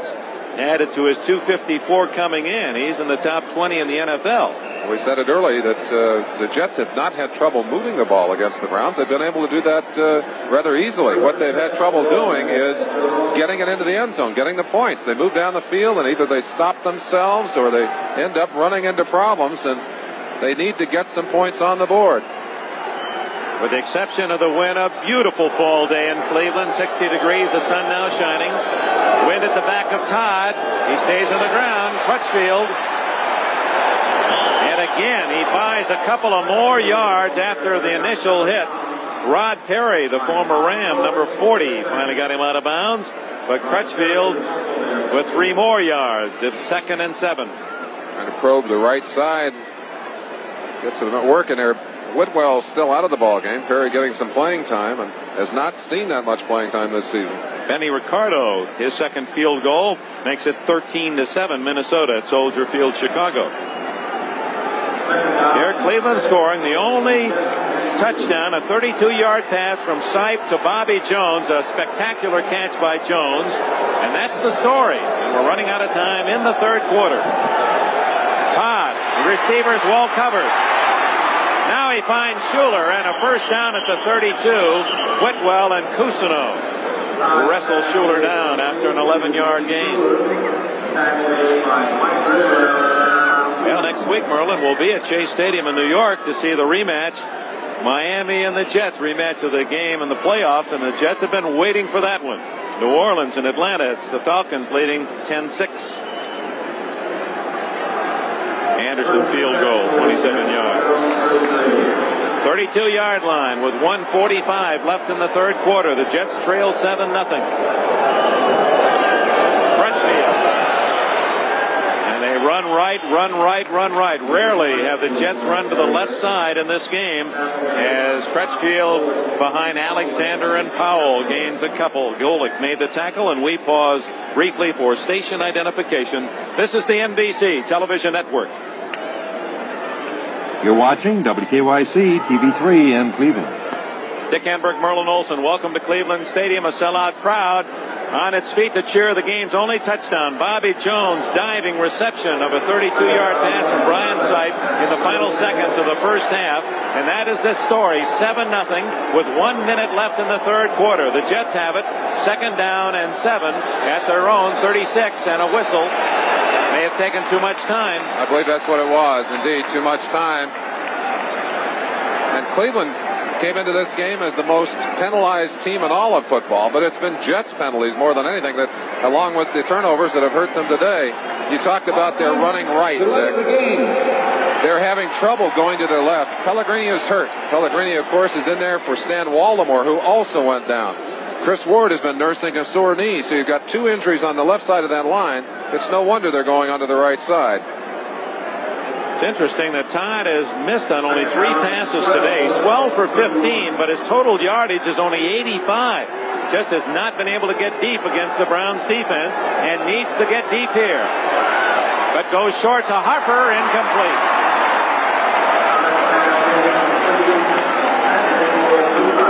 Bobo Brazil on the coverage.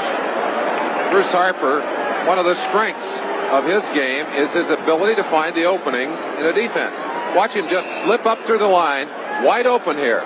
Ball slightly behind him as it, came right into his hands. It looked initially like it was behind him. It did drop behind him, but that's a ball that should have been caught. And the Jets just seem to be a step off today. The timing is just not there for Richard Todd and his offensive troops. From Alabama, looking for 12 yards or more. 49 seconds left. Third quarter. That was a desperation, and it's out of bounds to Durking. Would not have been a first down anyway, and the Browns have held again.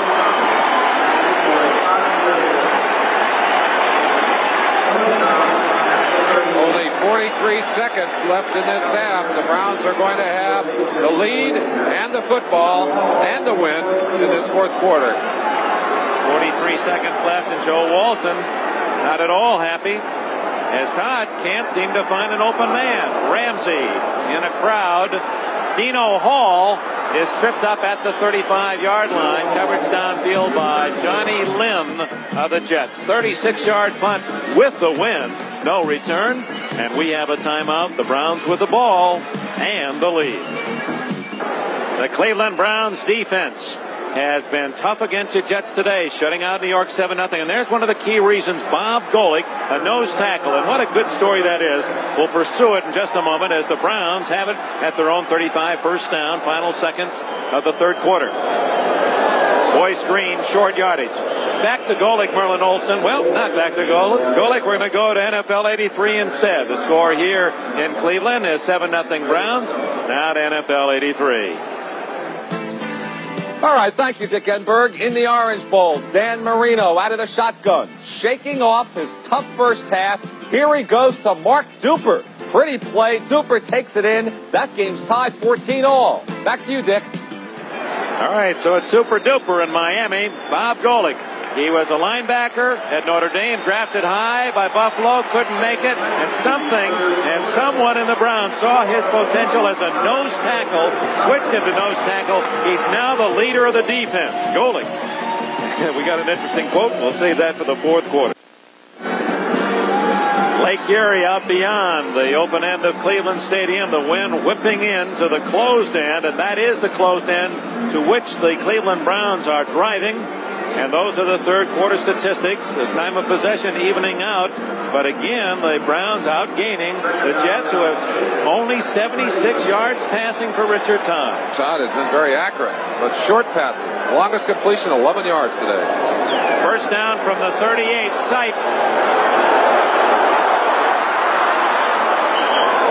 Lance Mel and Bob Crable make sure that Sipe doesn't get up at the 43-yard line. A scramble of about 6. Let's remind those viewers who may have just tuned in that they're not seeing Mike Pruitt, big fullback who would certainly be utilized in this situation, because I've got to believe that Larry Weaver, as much as he likes to throw the football, would rather keep it on the ground here to eat the clock up. But he doesn't have his big weapon, Mike Pruitt. He's got to go to other backs, and that means he goes to what he does best, and it's the passing game. It's not the running game here.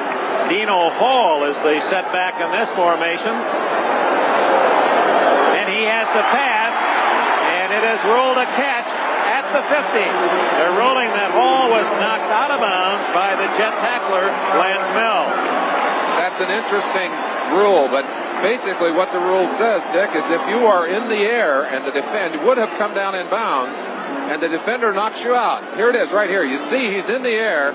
Defender knocking him out of bounds. I believe his feet got down anyway, even without the rule. But clearly, he would have come down in bounds had he not been knocked by the defender out of bounds. Less than a minute gone in the fourth quarter. The Browns at the 50-yard line have a 7-0 lead over the Jets. Under pressure, and Sipe seeing Mel and Buttle. It was Buttle getting there first, and Sipe wisely just tucked it away to prevent the fumble. A couple of things happening in the game. The offensive line for the Cleveland Browns has been so effective in shutting down the rush that the New York Jets have had to go to the blitz to get pressure on Sipe. That puts a lot of pressure on the defensive back, especially for a quarterback who's so accurate in the short zones as Sipe. And he has been extremely accurate in his passing today. Second sack for the Browns, or for the Jets defense. A -5 for the Browns, so it's 2nd and 15. His arm was hit, and it's intercepted by Darrell Ray, or is that Johnny Lynn? They were 28 and 29. Darrell Ray. 36-yard line. It's Ray. He played, Schroy. Ken Schroy. Okay, all right. We'll get him. They got an 8, 48. Kenny Schroy, strong safety, shaking hands with Ralph Baker on the sideline. Pressure. They finally got to him. Knocked that ball. It appeared that Seitz' arm was hit. The ball was loose in the air, and Schroy, a big turnover for the Jets. Seems like Todd is just forcing a little bit. Not far off target. Passes have been on target, but something's wrong out there today. Things just aren't clicking, and perhaps the confidence level dropping off as they make some of those mistakes on the field. Now the score is Buffalo regains the lead at Miami in the third quarter. Another Ferguson touchdown pass to Booker Moore. Atlanta leads 10-6 in the third quarter. We'll get the rest of them for you after this play. Third down and 2. Harper, he's got running room, 45-50. And look at him dance all the way to the Browns 39 before Clay Matthews can drag him down. A pretty run by Bruce Harper, 17 yards after the catch. Seen Harper skittering into the secondary several times today. That's certainly his most effective run, and I believe that will go down as Todd's longest reception, even though it's just a short pass. But watch this beautiful work in the open field. Little fake on the outside. They're just fencing him in. They're just going to try and steer him back into the crowd. Well, that's good play, and they're getting some ground, but they're against the wind. They got to get it down there and pull it in for a touchdown. At the 39 of Cleveland on first down, Todd looking deep, throws short again to Harper. And he is to the 35-yard line. 4-yard gain before Ambrose can make the hit. 7-0 Cleveland, the score here at Cleveland Stadium. Let's check elsewhere. We go to New York. All right, Dick Enberg, you mentioned the score a moment ago. Here's how Buffalo did it. Play action fake. Joe Ferguson throwing to Booker Moore. Look how wide open he is. Buffalo regains the lead, 21-14. Back to you, Dick. All right, Len, here at 7-0 Cleveland, the ball rests at the 35-yard line. Browns territory in possession of the Jets are trying to drive to a tying touchdown. Harper, a big hole up the middle, and he gets 10 yards to the 25-yard line, following the block of Scott Durking. Scott Durking coming up in through there, and Pellegrini also blocking well on that one, as was Joe Fields, and we've got a player on the field. Dick Ambrose, linebacker, is down. He's in pain. Well, they attend Ambrose. We said we'd give you the rest of the score. It's 31-14, Washington leading St. Louis. We understand Rusty Lish has replaced the injured Neil Lomax. He has thrown his first pro touchdown pass. And the rest of the score is when we return to Cleveland. 11:07 left in the game. 7-0 Browns. To the Browns' 25-yard line. And just serious, talking about the serious side of it, Dick Ambrose was helped off the field. Very concerned doctors and trainers on the sideline, Dick. But it is a serious threat for the Jets. They're down to the 25. They need to punch it in. First down, they trail 7-0. Less than 11 minutes left in the fourth quarter. Todd off play action. Again throws underneath to Harper. And the little man has 5 more yards. And in the grasp of about 900 pounds of Browns tacklers. That's making it the hard way.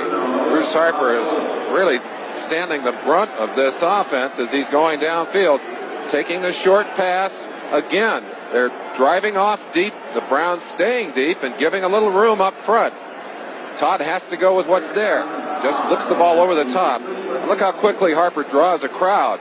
One right there. That's Banks that missed him. Cousineau has him. He doesn't get away there. 79. Well, Bob Golick again. Bob Golick. It's the ankle, not the knee of Ambrose. That's good news. Second down and 6. Todd throws to Schuler right into the arms of Cousineau. And the Browns have stopped them again.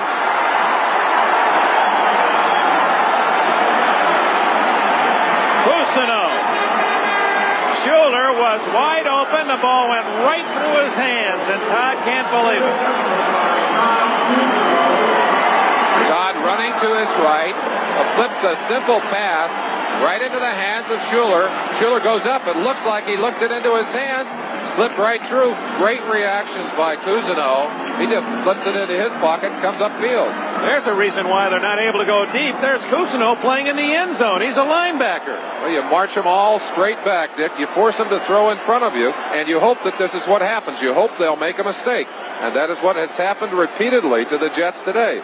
They drive down the field, they get down into scoring position, and they make a mistake. Well, they may be running out of chances with 9:52 left in the game, and the Browns 7-0 lead, and they have the wind. Sipe tries the short pass to Green. Bob Crable, Notre Dame #1 pick of the Jets a year ago. He was injured early in the season. Fine player against the pass. Dick, if we were to trace back to the beginning of this game, look into the coaches' notebooks and say, what were they planning on doing and how has it affected the game? The one thing that Sam Retigliano said he had to do today was shut down the pass rush on the left side of that defensive line for the Jets. He talked about how they were going to work on Klecko and Gastineau. How many calls have we made for Klecko and Gastineau today? Very few, to the dismay, chagrin of Joe Walton. Johnny Davis is the lone running back. B1 Davis from Alabama, and he gets the call. And short yardage, and there's Joe Klecko. He must have heard you. And you know, it's unfair to generalize about a game. You got to go and look at the film. You got to watch Klecko and Gastineau. But really what they've done is to move the center over to that side. They've sent Babb repeatedly into Klecko and slid Joe DeLamielleure out there to shut off the room on the right side over there. It's a 3-on-2 situation. It was Risen and Joe DeLamielleure and Babb, and all three of those guys have had a good, solid game, and they really have done what they wanted to do offensively. Well, that means Robert Jackson's doing a good job on Lions, one-on-one. At the 29, Ozzie Newsome. That'll be a first down. Jerry Holmes after a 5-yard gain. Lions is out of there, and Ben Rudolph is playing that right tackle spot. So the Browns not only get the first down, but that allows them to chew on the clock. Exactly 8 minutes left.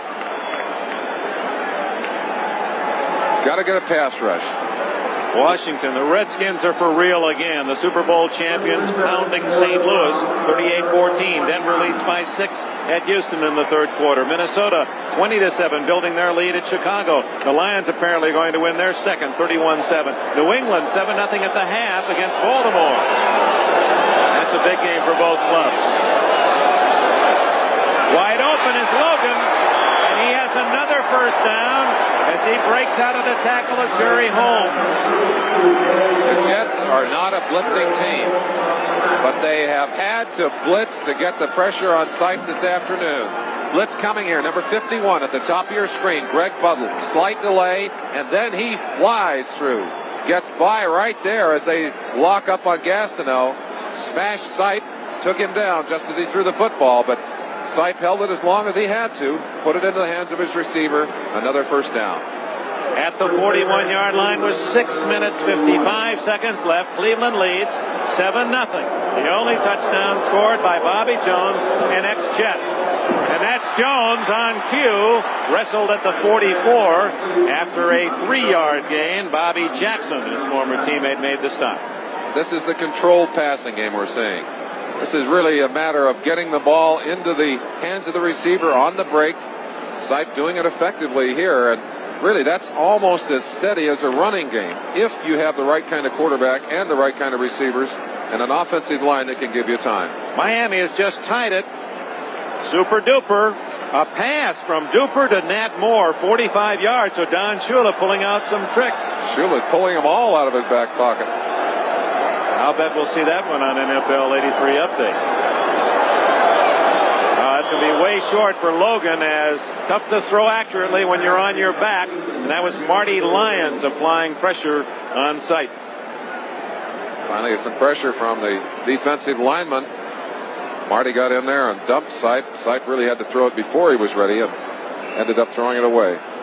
Another update. New Orleans finds themselves in the lead. The Saints have scored. Stabler to Wade Wilson, 23-yard pass. That's in the fourth quarter. Saints lead. Both these teams trying to stay in first place, or at least a share of first place in their respective divisions. Each with a 3-2 record starting, each with a share of first in their division. And the Browns lead 7-0. Big third down. And Ozzie Newsome has another first down catch. 8 yards, and the clock continues to run. 5:45 left. And this is almost vintage Brian Sipe. The thing that characterized these cardiac kids of 1980 was the pinpoint passing of Sipe and fingertip catches like that one by Ozzie Newsome. The only place it could have been caught, all the defenders stacked up behind him. Ball thrown low, he went down, dug it out, just like a first baseman, pulling it up off the ground, getting it in time for the reception. 5:16 left. First down in Jets territory. Boyce Green and a flag down as Reese has hit at the 47 after short yardage. Crable and Troy collaborating. Well, again, how much they miss Mike Pruitt. I think Pruitt runs that draw play so explosively. They really miss him in there. Holding against the Browns, and that one was really set up. One break of a tackle, and that could have been a touchdown. And we've seen Pruitt get long gains for touchdowns on plays just like that one. But we certainly have, Dick. And the reason that play is so effective, you hammer and hammer and hammer with that passing game, and the defensive lineman finally just starts screeching in there. Offense holding number 73. Doug Deacon, who says he doesn't like to go to zoos because it reminds him of the zebras. They remind him of the people that make that call.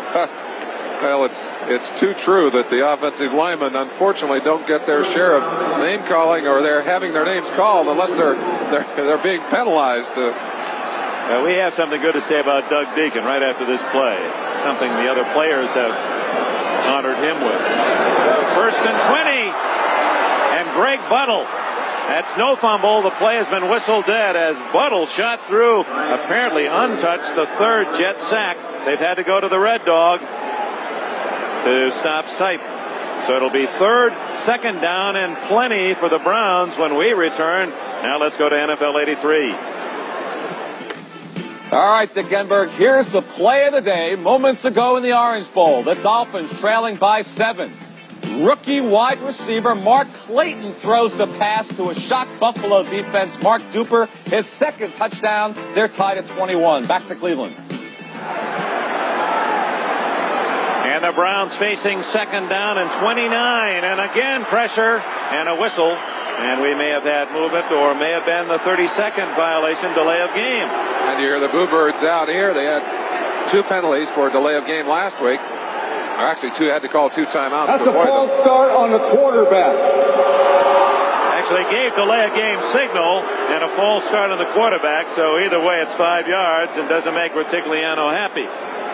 Back to Doug Deacon, because I want to finish this. We do often only talk about linemen when they're penalized. 73 Deacon of the Cleveland Browns was named last year to the Whizzer White Award, and that's to the man who contributes most to his team, his community, and his country. Deacon has traditionally been so free in giving of his time to any worthy cause. He's a heck of a man. He certainly is. I had the chance to have dinner last night with Gene Hickerson, a great all-pro guard from Cleveland, a good friend of Doug's, talking about all the things he does in this community for kids and charitable agencies. Second down and 34, and Green on the draw gets a lot of it back all the way to the 40. Troy tripping him up. 12 yards on the carry, but third down and 22 facing Sipe. Again, the blitz coming from the New York Jets. Joe Gardy, defensive coordinator, has really had to change his approach here as the Cleveland Browns have forced the Jets to do some things they don't want to do on defense. Buttle coming, and it opened the way there for Boyce. And Merlin, that electronic monster, the clock, chewing up time. When you're in the lead, that's fine, but when you're trailing, as are the Jets, which seems to run so terribly fast, this is a big play. Long yardage going to Adams. And you can see the wind drift that ball away when Adams was open. Apparently, the Jets will have a chance here. Now, put yourself over on the other sideline. Larry Pasquale, special teams coach, sends his troops out Do you go after this punt? Do you try and block it? Or do you just take a chance on a good return? Kicking with the wind, this ball could go a long distance. Fairness to Sipe, those 2 interceptions were both balls that should have been caught that were deflected back for the interceptions. You said Sipe. I'm sure you meant Todd. No, I meant Sipe. Oh, okay. Well, they both had interceptions today. Well, there were 2 interceptions from Sipe, and they both were on deflections. Gossett.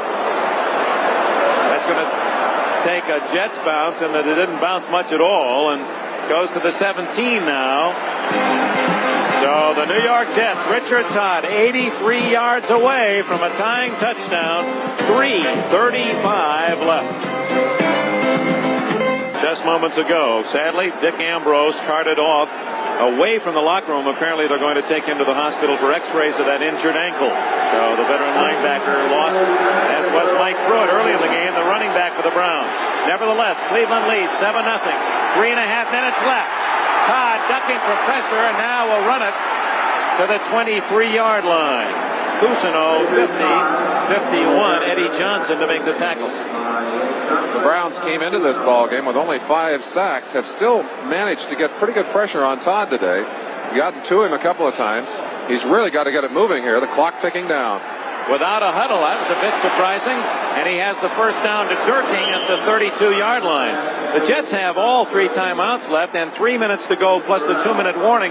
Can't quite understand why they're in that big a hurry at this stage. This kind of offense you see in the final 2 minutes. Well, a couple of changes in that defense. One, of course, Johnson for Ambrose, maybe taking advantage of that. Incomplete. Intended for Wesley Walker, and what an effort by Eddie Johnson. Eddie Johnson is the man who'd gone in place of Ambrose. Gets a lot of playing time anyway, but he's going to play full time now for a while. But I think the answer to your question, why is he going without a huddle, often that will confuse the defense. And sometimes it gives you a chance to get downfield quickly. You force the defense to call their audibles before they're ready to call them. Joe Walton, his team has been blanked. High-scoring New York Jets. 34 points on Monday night. Scored 41 against San Diego. 2nd and 10. Open is Lamb Jones at the 50-yard line. First down. That may be the longest throw of the game. 18 yards. That's the longest pass of the game for the Jets. Again, no huddle. Larry Brazil, 47, the man covering Lamb Jones. But that was a good pass from Todd against the wind. Well, the Jets have used the no huddle at the start of games. They like it. They're used to it. Durking for 4 yards to the 46-yard line with 2:17 left. The critical thing here, avoid the mistakes that have cost them all day long. The interceptions, the penalties, they've got to move it down and get their touchdown. And sometimes that no huddle hurry-up offense creates mistakes.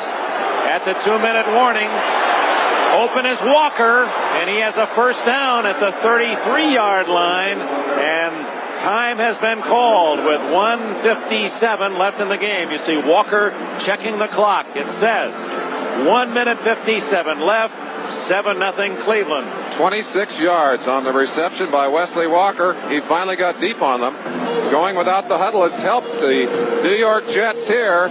Whitwell coming up to put the clamps on Wesley, but he had a big first down. We may be in for another fantastic finish. Oh, that reminds us of this.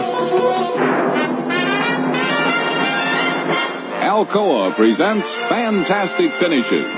1981, the Rams have fought back to tie Houston with 1.5 minutes left as Frank Corral kicks off to Willie Tullis at the 5.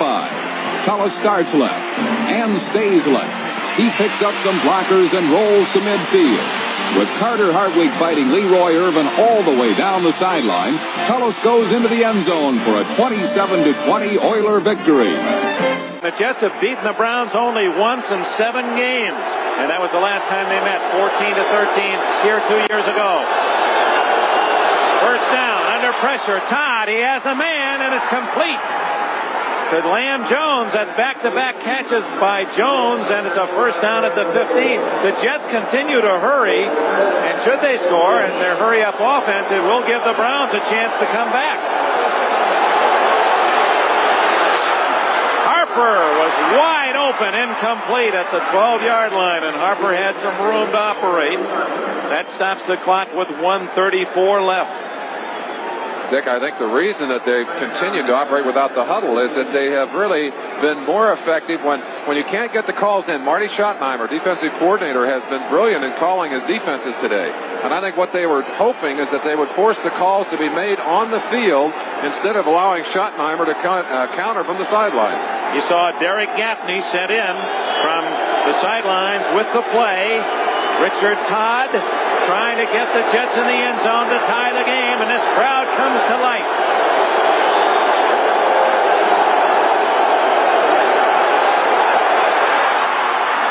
Touchdown, Bruce Harper.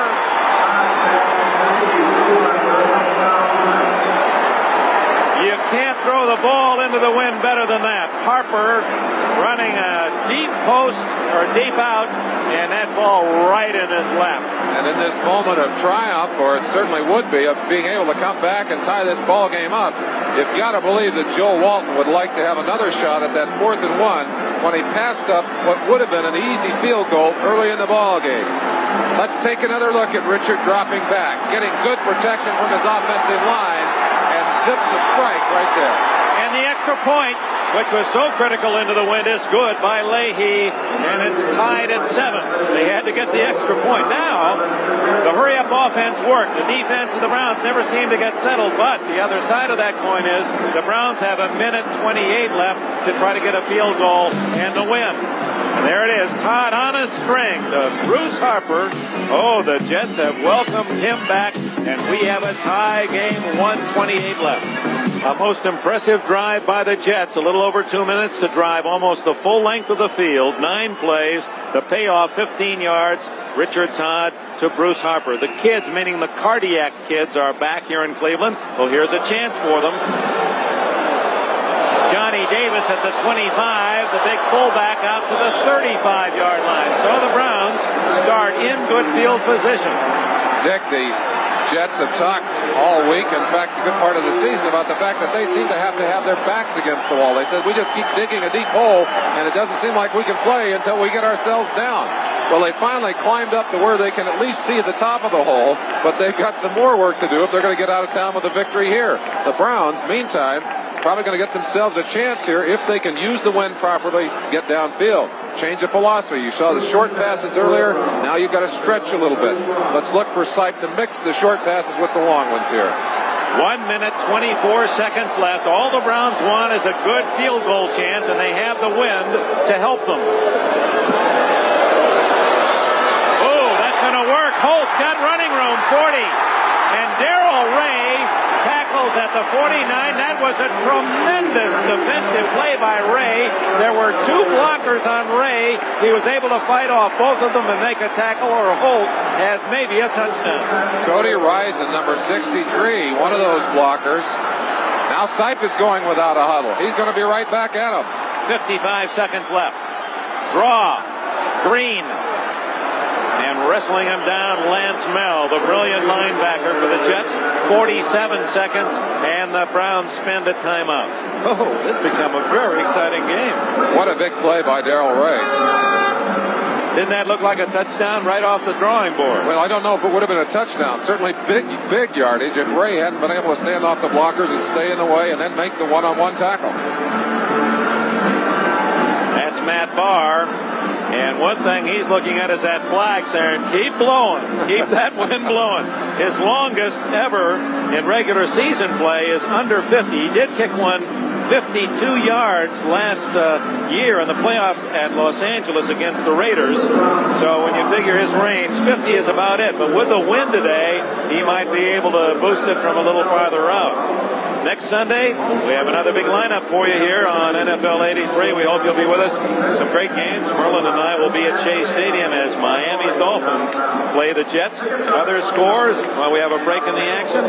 Speaking of Miami, they're behind Buffalo 28-21. Ferguson to Cribbs. Joe Ferguson's had a big game, 4 touchdown passes.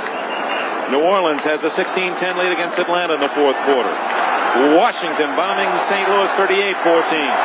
Denver leads Houston 23-14. The Oilers still looking for that win. Minnesota has a 6-point lead in the fourth at Chicago. Detroit apparently will beat Green Bay. They lead 31-7. New England in the third quarter 7-0 at Baltimore. Here it's tied at 7-all. 47 seconds left. Browns ball at their own at the 49 of the Jets. Dave Logan to the 30, and they're in field goal range. 20 yards on the play.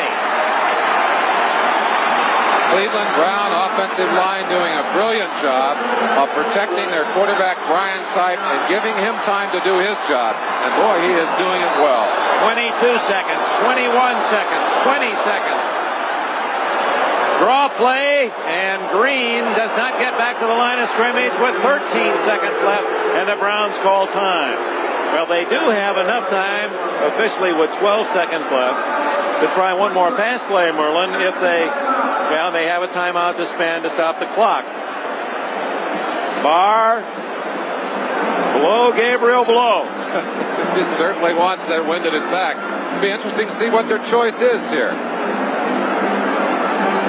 Will they choose to throw it one more time, put it on the sideline, take a chance with another few yards? They'd like to get some more yardage here.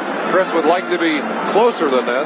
That's going to be what, 47-yard field goal, Dick? It would be a 47-yard try if the line of scrimmage is where the ball now rests. The wind continues to whip in off the lake, blowing toward the closed end.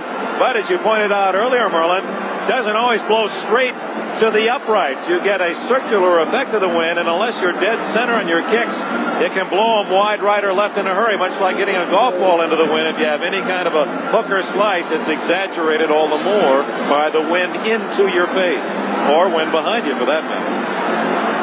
Well, the crowd, they've got the Browns, at least they feel, in position where Barr is within range. Sam Rutigliano would like to get a few more yards for him. He's called his play. Talking to Larry Weaver on the phones upstairs. Joe Gardy has sent his defense into his troops. He's up here, I'm sure, biting his fingernails in the press box looking down. They've got the four-man line in to rush. Rudolph in there in place of Lyons. Let's see if they come with a blitz. They've been blitzing to try and get pressure on the quarterback. Will they do it here? Well, they can't afford to sack the Browns. And they don't take a chance. They just line it up. Green staying in the middle of the field to the 27-yard line. There's the timeout with 6 seconds left. And here comes Matt Barr.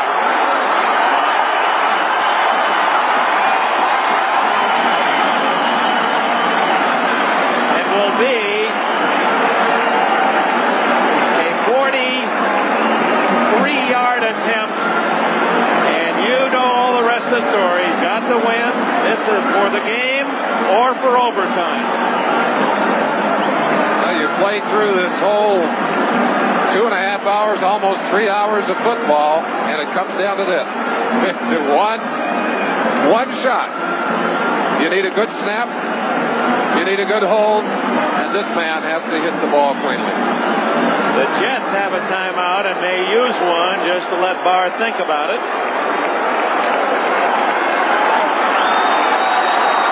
Let's see if Klecko uses the timeout.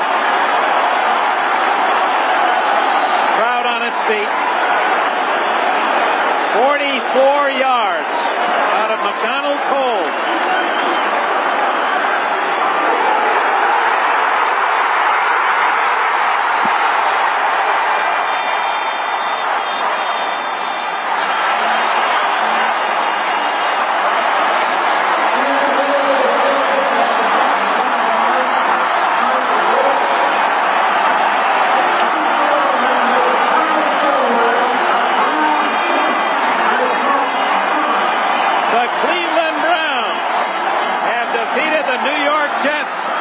Dramatic 44-yard field goal by Matt Barr.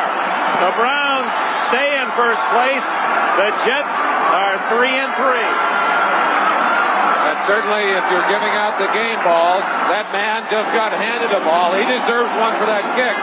But you got several to give to that offensive line. The job they did on Klecko and Gastineau on the right side, and certainly the job that Sipe did after a little bit of a shaky start, getting the ball to his receivers and finally, of course, setting up that last big kick for Bart and put it through and take the game away.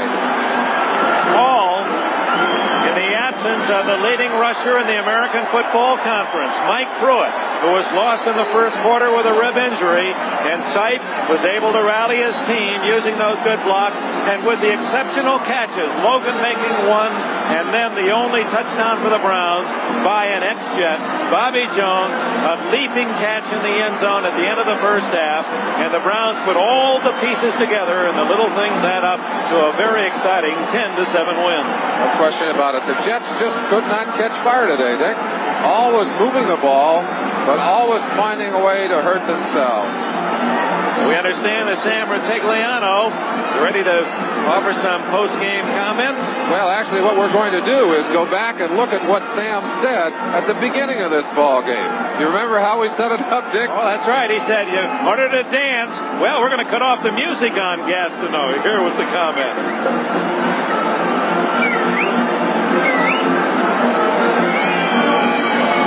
Everybody knows that it's going to be a great matchup between Gastineau and Cody Rising. But you and I both know it takes two to tango, and hopefully Cody Rising will cut the music off and have Mark Gastineau walking to the Tennessee Waltz. What an old friend I have. Oh, come on. Come on now, guys. I'd say it doesn't boil down to two people, but Cody Rising deserves to take a bow. He did indeed play a brilliant game. And the Cleveland Browns, you say, well, what was wrong with the Jets' offense? The Cleveland Browns, their defensive scheme had to be well planned and well executed. Marty Schottenheimer and his troops did a fine job. Banks, a big game from Banks, some big plays. You go back and look at a couple of critical plays. That 4th and 1 early in the game when Walton decided to go for it. Banks shot through and took Augustiniak down. Or was it Durking? One of the two, running outside left. Banks came through later with some big plays, as did the other linebackers. But an exciting ball game for us, Dick. And we want to thank our help in the booth, Messrs. Betschel and Halbin, old Joe Costanza, Bravish, Schlick, and Slingshot Schneiderman. Final score, Cleveland 10, the Jets 7. The executive producer of NBC Sports, Michael Weissman. Coordinating producer, NFL Football, Ted Nathanson. Today's telecast, produced by Larry Cirillo, directed by Ted Nathanson. Technical director, Bill Sobey. Associate director, Mike Heilbaum. Dick Enberg for Merlin Olsen. My turn to lead. Have returned. Well, hardly a kid, Brian Sipe, who enjoyed that from the sidelines. Oh, no question about it. But I'll tell you what, after the play before that, when we came to the sidelines, I commented to some of the guys, there's nobody I'd rather have had out there than Matt Barr. Matt Barr's burned us before when he was over in Pittsburgh, and I'm mighty happy he's doing it for us now. Brian, how about the wind? We talked about it throughout the game. How big a factor was it? The wind was a big factor. As a matter of fact, going to the open end of the field towards the big scoreboard, there were some pretty hefty gusts, and it made it very difficult to throw the ball. I heaved one about as far as I could on one play to Harry Holt. I think it fell about 30 yards down the field. But when we came out in the second half, we purposely kicked into the wind so we could have the wind in the fourth quarter and hopefully determine the game with the wind. It worked out. Brian, how much of a change did you have to make offensively when you lost Pruitt? Well, I'll tell you what, we didn't change all that much. We have a young kid here named Boyce Green. You guys all got to watch him work today. He's been waiting in the wings. Of course, when you're behind a guy like Mike Pruitt, you have to be very patient. But Boyce picked up the slack admirably, and you might see a lot of things from him later on. The Jets came after you with a lot of blitzes, weren't able to get you with their defensive linemen. Did that surprise you a little bit? Well, I should say yes because of the ferociousness of their rush. But, you know, we played these guys in 79, 80, and 81, and our offensive line had a good day against them all three of those years. I don't want to say I was taking it for granted, but it doesn't surprise me that they played that well today. They played that well all year. Well, congratulations, Brian. All right, and Brian, and to Bobby Jones, that circus catch for the Browns touchdown, that was a delight to watch. Well, it was a big moment for all of us, not just him. Brian Sipe, one of the many heroes for the Cleveland Browns. Matt Barr's 44-yard field goal at the end of the game. Jones' touchdown catch at the end of the first half. A 3 added to a 7, and the Cleveland Browns are now 4-2 with a dramatic 10-7 win against the New York Jets. From Cleveland Stadium back to NFL 83. Thank you, Dick Enberg. Well done. It's now the first-place Browns all by themselves. Who would have thought with just 2 rushing touchdowns now after 6 games, they would still be 4-2. The Browns have done it. We'll be back with more on the Budweiser NFL Report after these words from Bud. Welcome to As the Helmet Turns, Week 6 in the NFL soap opera, an ever-swirling, ever-changing drama based on the lives of today's young and restless football stars. Today's story takes place in Cleveland's Municipal Stadium, where Bobby got revenge on the family that put him up for adoption.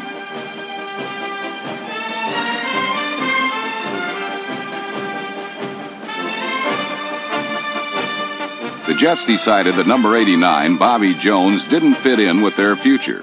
But as a newly adopted Brown, Jones' acrobatics gave Cleveland the lead over his ex-teammates. While the injured Freeman McNeil would best be suited for a role as a patient in General Hospital, his replacement, Bruce Harper, proved a valuable understudy. Harper's catch tied the game at 7 apiece with minutes left. Enter our hero, cool in the clutch, Matt Barr. In earlier episodes, Barr defeated the Browns by kicking game winners as a Steeler, but now he belongs to Cleveland, as did a 10-7 win over the Jets. Cleveland's win provided them with one of the great days of their lives, while the Jets found that in the NFL it can be one hard life to live.